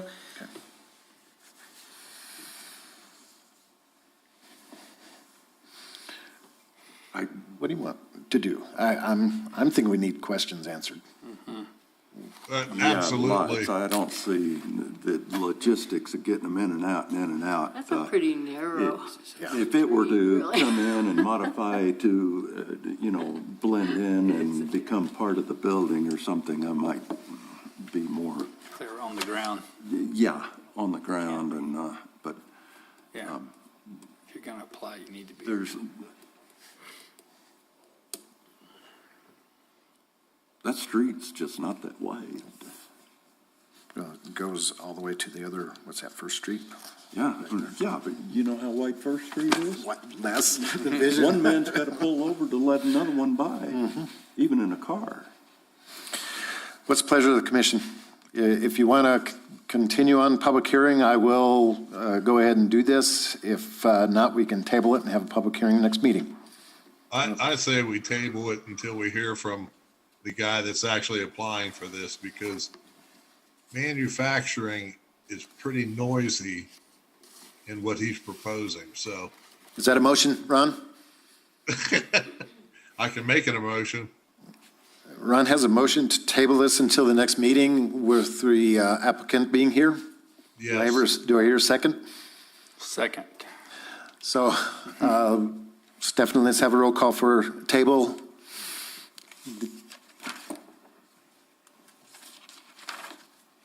Commissioner Briley? Yes. Commissioner Byers? Aye. Commissioner McElina?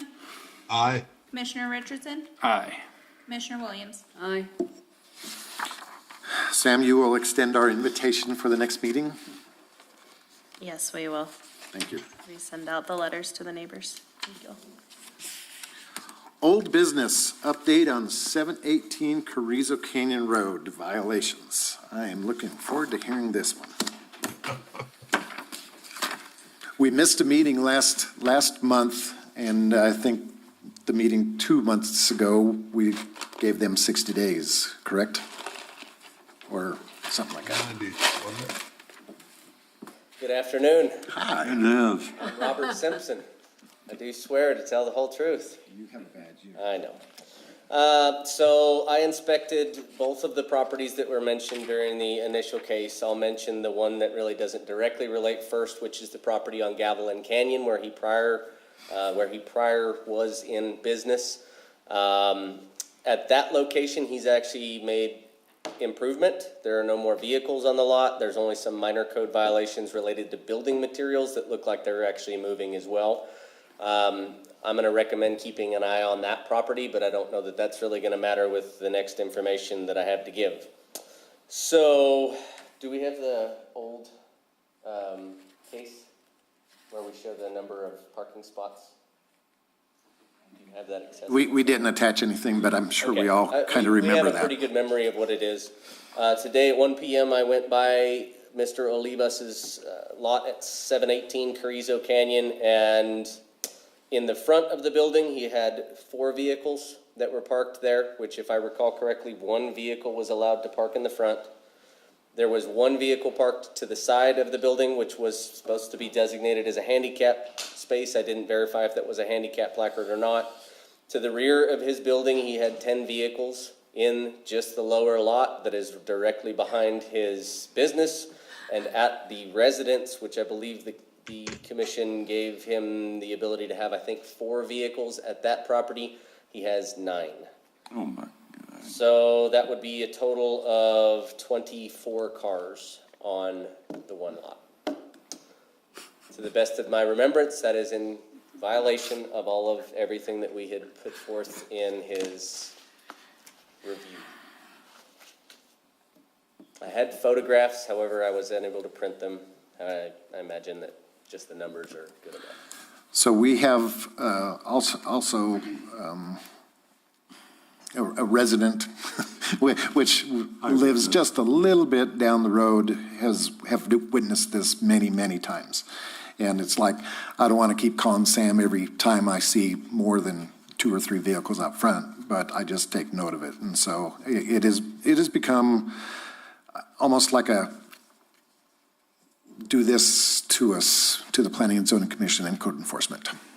If I may make a comment on that, we had similar issues with Mr. Olivas when he was at the prior location on Gavilan Canyon. He was allotted a home, I believe it was something similar to a home occupation license, which allowed him to basically work on 1 vehicle at a time, and that blew up to the extent of probably 30-plus vehicles, him building a fence, things of that nature to shield it from view. So I'm seeing a repetitive pattern with Mr. Olivas and his business ventures.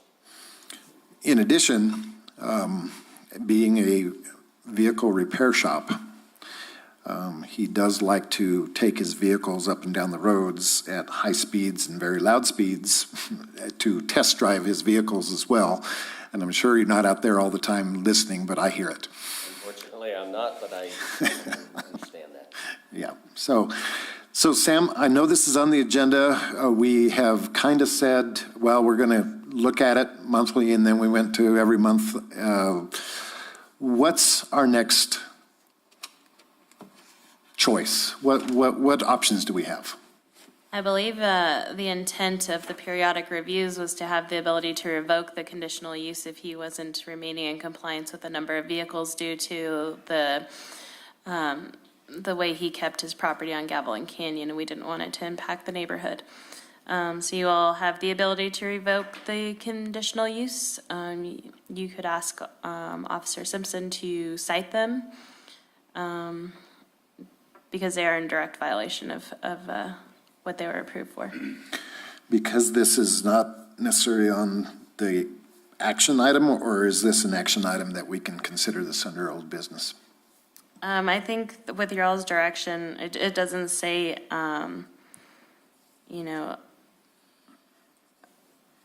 Which would give the, it was posted as, that we're here to take business. So it's listed under business. I think that you all have an opportunity to provide direction. whatever the commission wants to do. If you want to listen to this and vote on this, I'm going to get on that other side and be contrary. It sounds to me like it's incumbent upon code enforcement to at least cite him. Yes. And the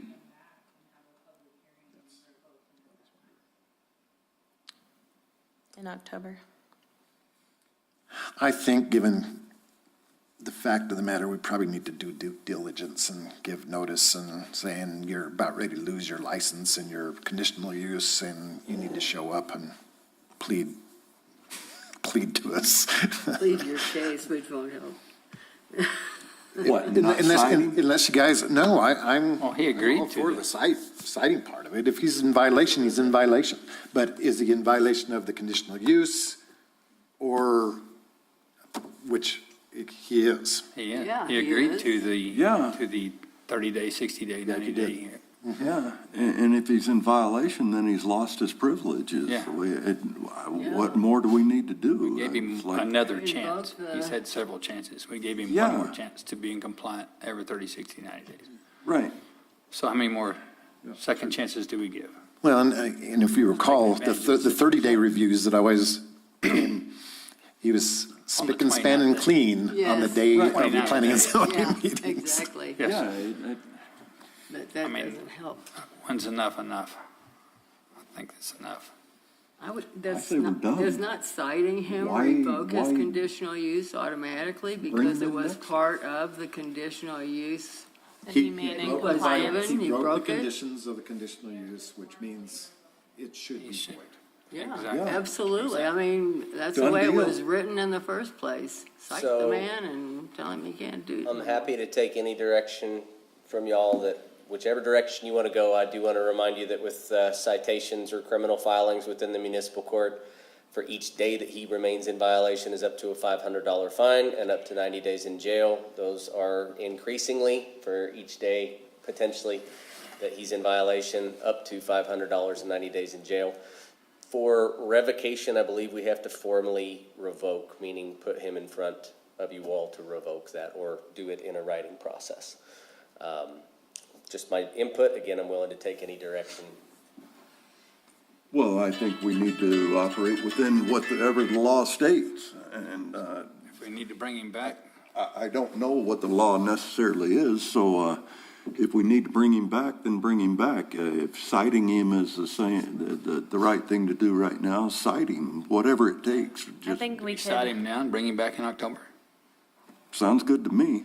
we could even draft a fax and a finding and mail him a certified letter that includes a copy of the citation and tell him it's revoked. And there is an appeal process to the council that he'll be afforded, but we could take that route if you'd like.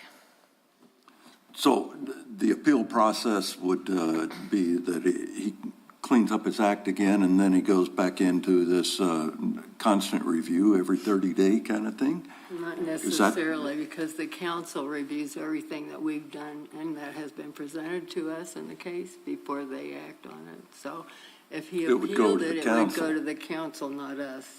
If he And they chose to would- appeal it, if he doesn't within the 15 days, then it's just a done deal. They would know he's in trouble. Okay. Big time. So do we cite him and then mail him a letter? Is that how we want to go We about can it? do it concurrently. He's in violation of his conditional use. Yeah. Because you all were very clear in the So- I letter when you Do approved his we have use. to make a motion to that regard, or what do we, is it I our think that would be- recommendations enough? I'm all for I think that'd be most appropriate to do a motion. To uphold the, The Conditional use. Yeah. Conditions Citation, placed, yeah. Yeah. I'll go for it. I move we uphold the conditional use and requirements that were stated in whatever the date was. Do we have Officer Simpson go ahead and cite him now as well? Stop the bleeding, And keeps put a bleeding. cease and desist citation or, Well, just for clarification in the process, what would happen is I file a criminal summons through our municipal court. They contact him. He has his opportunity to plead to the violation of law. And after that, depending on what he pleads, the court can take care of it then or set a trial. I mention that because that could be a lengthy process. Just as a recommendation from my side, I'm happy to pursue the criminal filing, but we should also pursue through actual notification, the revocation of his conditional use. okay. all the So, above. Definitely. as far as a motion, it needs to be cleaned up. I'm good to not vote on this one. He's abstaining himself. 1, 2, 3. Do we have a quorum? letter of revocation. Have four of us? Four of us, is that a quorum? No. All four have to be ayes. I'm sure that's probably Sure going to that's- happen, so. Go on, clean it up, Byron. So, what's a cleaned up motion? Move to revoke the conditional use as of whenever Yes, the the state, case whenever the date was, the case number and the date. That's just it. 718 I don't Carrizo have all Canyon Road. that stuff in front of me and, And we, sorry again, I'm going to step off off the motion.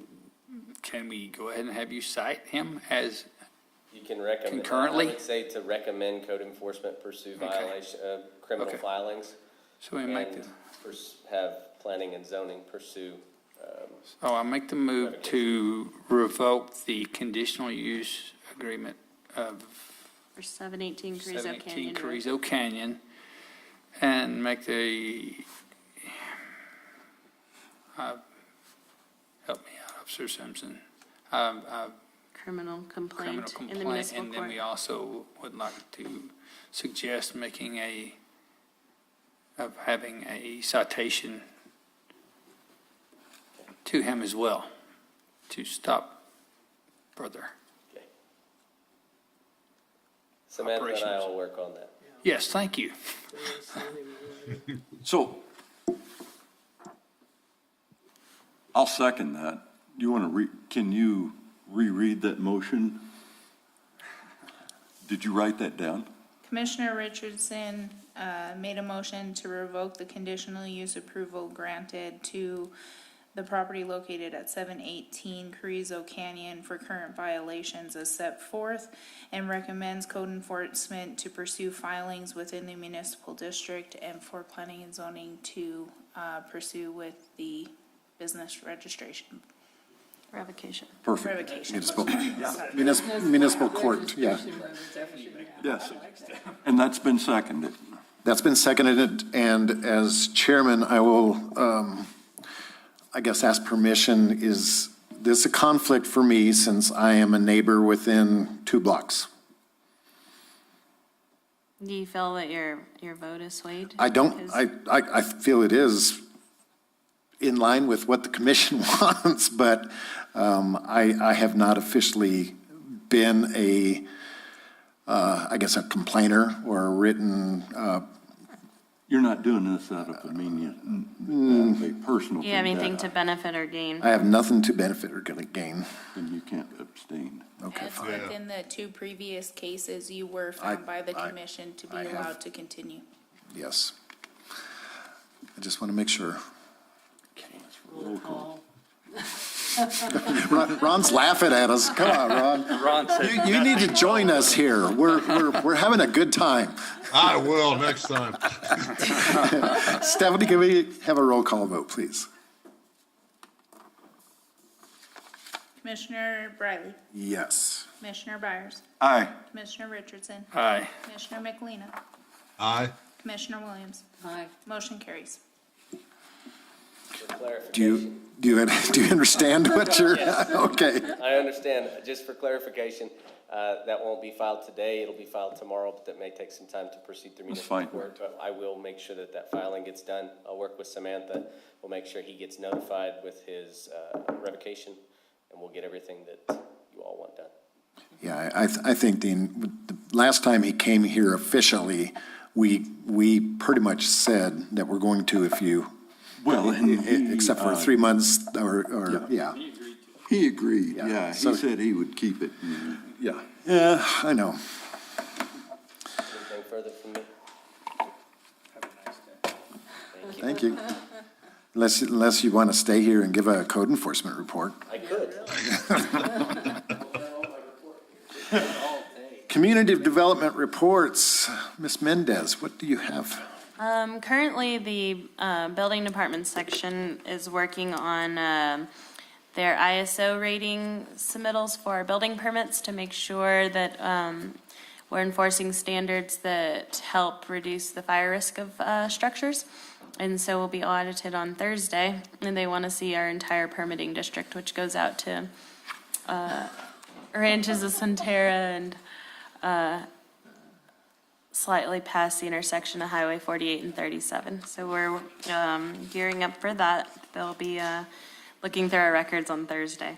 Additionally, Bobby Simpson, Code Enforcement, will be speaking at the New Mexico Zoning Conference, and they've slotted him for nearly 4 hours of speaking. I'll be up there if you need.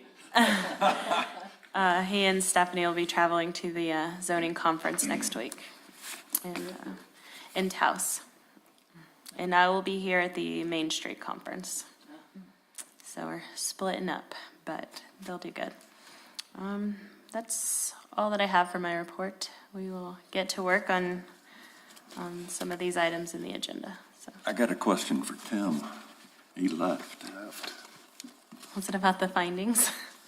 No, it's about Mary Drive. Oh, the state of the Oh. pavement.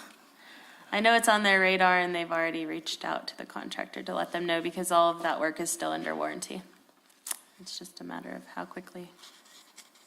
Yeah, we're only talking about the one block that wasn't ever supposed to be, I guess, included in the original tear out, and it's been a year and a half, and we're about to go into winter, and it's still dirt road.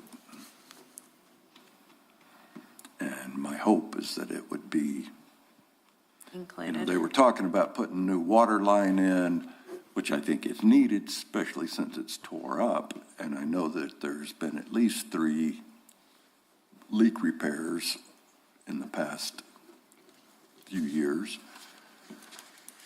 And, but it would be nice to have it paved before the snow flies. I agree. I'll have, if we don't see Tim on the way, I'll have Adam get with you and respond. I don't have He doesn't any. need to get with me, he needs to get with me. Get with me. I don't have any authority over Public Works. And I know that they've, that it's been on their radar and stuff, but, it has been a year and a half. And at some point, it just needs to be fixed.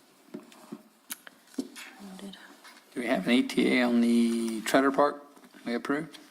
They're still putting in the utilities. The trailers will probably start coming into town in the next week and a half. They're under construction, so. They're moving along. They are. Some Yeah. dirt down there, yeah. Yeah, I drive by it almost daily, and, yeah. Good. So, Sam, on your reports, short-term rental has always been, we had discussion about it today. This little graph with all the dots, is this the number of short-term rentals that we have in town? Yes, and some of the colors notate ones that are identified but not yet permitted. We're right around 1,300 permitted short-term rentals right now. Right. And we just broke a record at like $340,000 of lodger's tax collected last month. Amazing. Wow. But I see 2,700 internet. They're not all unique. They're Some different. post on multiple sites. Okay. Okay. Dispensary count now? They're just sleeping there. So Dispensary? it just, I think we're about $30,000 in tax from the cannabis at the last Wow, report. how many we at, do you know? I'm sorry, I need Operational about 14, but there will be a few more added soon. Sure. They were. so, again, short-term rentals. Can't deny something. so many licenses I- or something. Yeah, is there a maximum, or eventually is every house here going to be a short-term rental? Oh, really? We do not have a maximum number. Well, and I know I'm preaching to the choir here, but we have a real shortage in long-term rental because of the incentive to short-term, and therefore we have a workforce housing shortage. Well, it may not be the only reason, but it contributes to the fact that we have a workforce housing shortage. And it becomes very, I can't wait to get my house built and move out of the neighborhood that I'm in, which 5 years ago when I moved into it, it was an awesome neighborhood. I knew all my neighbors. We had little evening get-togethers and stuff.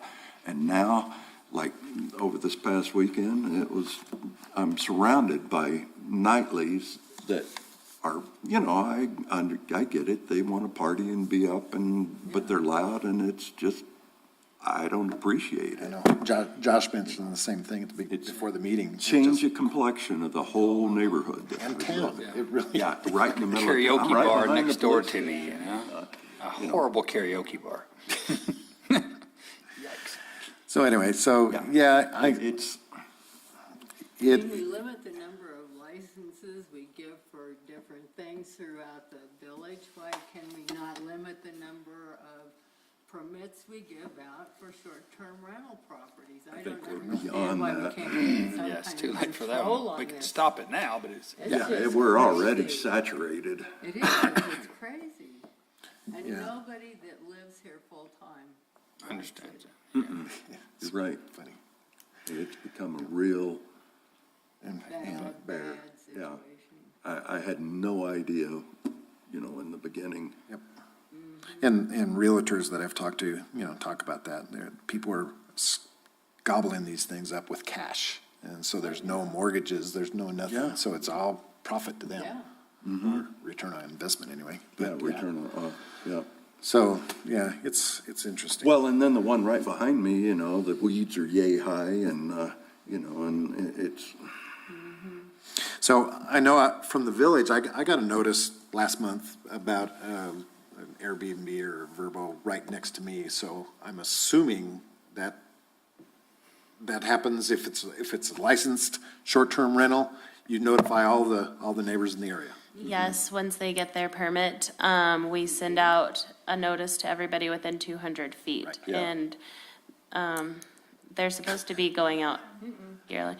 Right across the street from one that started up and I never got a notice. they may not be, I had to ask. The only ones that are able to opt out of our notices are licensed property not be managers. licensed. Because they like to send it out on their own letterhead. Oh, no, it's with a licensed property manager. We'll have to look into So I that. didn't get a notice. You should It'd be have. interesting to look at the I know who the property. comprehensive plan is in the master plan and see if they really projected into the future that this was going to be happening. Yeah. They talk about workforce, housing, yeah. yet We are the we're vacation. we're the- getting worse and worse and worse to available housing. Yeah. We've been part of the problem. Yep. Anything else from the commissioners? Ron, I'm good. I'm ready for you to come back. So we talked. Me about- too. Actually, I'm getting a lot better. Oh, good. Can we Good. not put it on the agenda or pass it as a recommendation to the council, whoever has the ability to consider and to perhaps pass a limit on the permits? Can we either, if it comes to us or it goes to council, can we get it on the agenda so we can come up with a final answer on this? 'Cause The catch-22 it's at the not gonna get village better if we don't. is, they're making hand over fist over in money. I get it, I know for taxes, I Yeah. understand that too, but still. Yeah. I can definitely make that recommendation and speak with the village manager and seek direction on how to reopen that short-term rental ordinance and look into that. As long as So I'll bring back. live in a short-term rental, that's good. I will take that direction.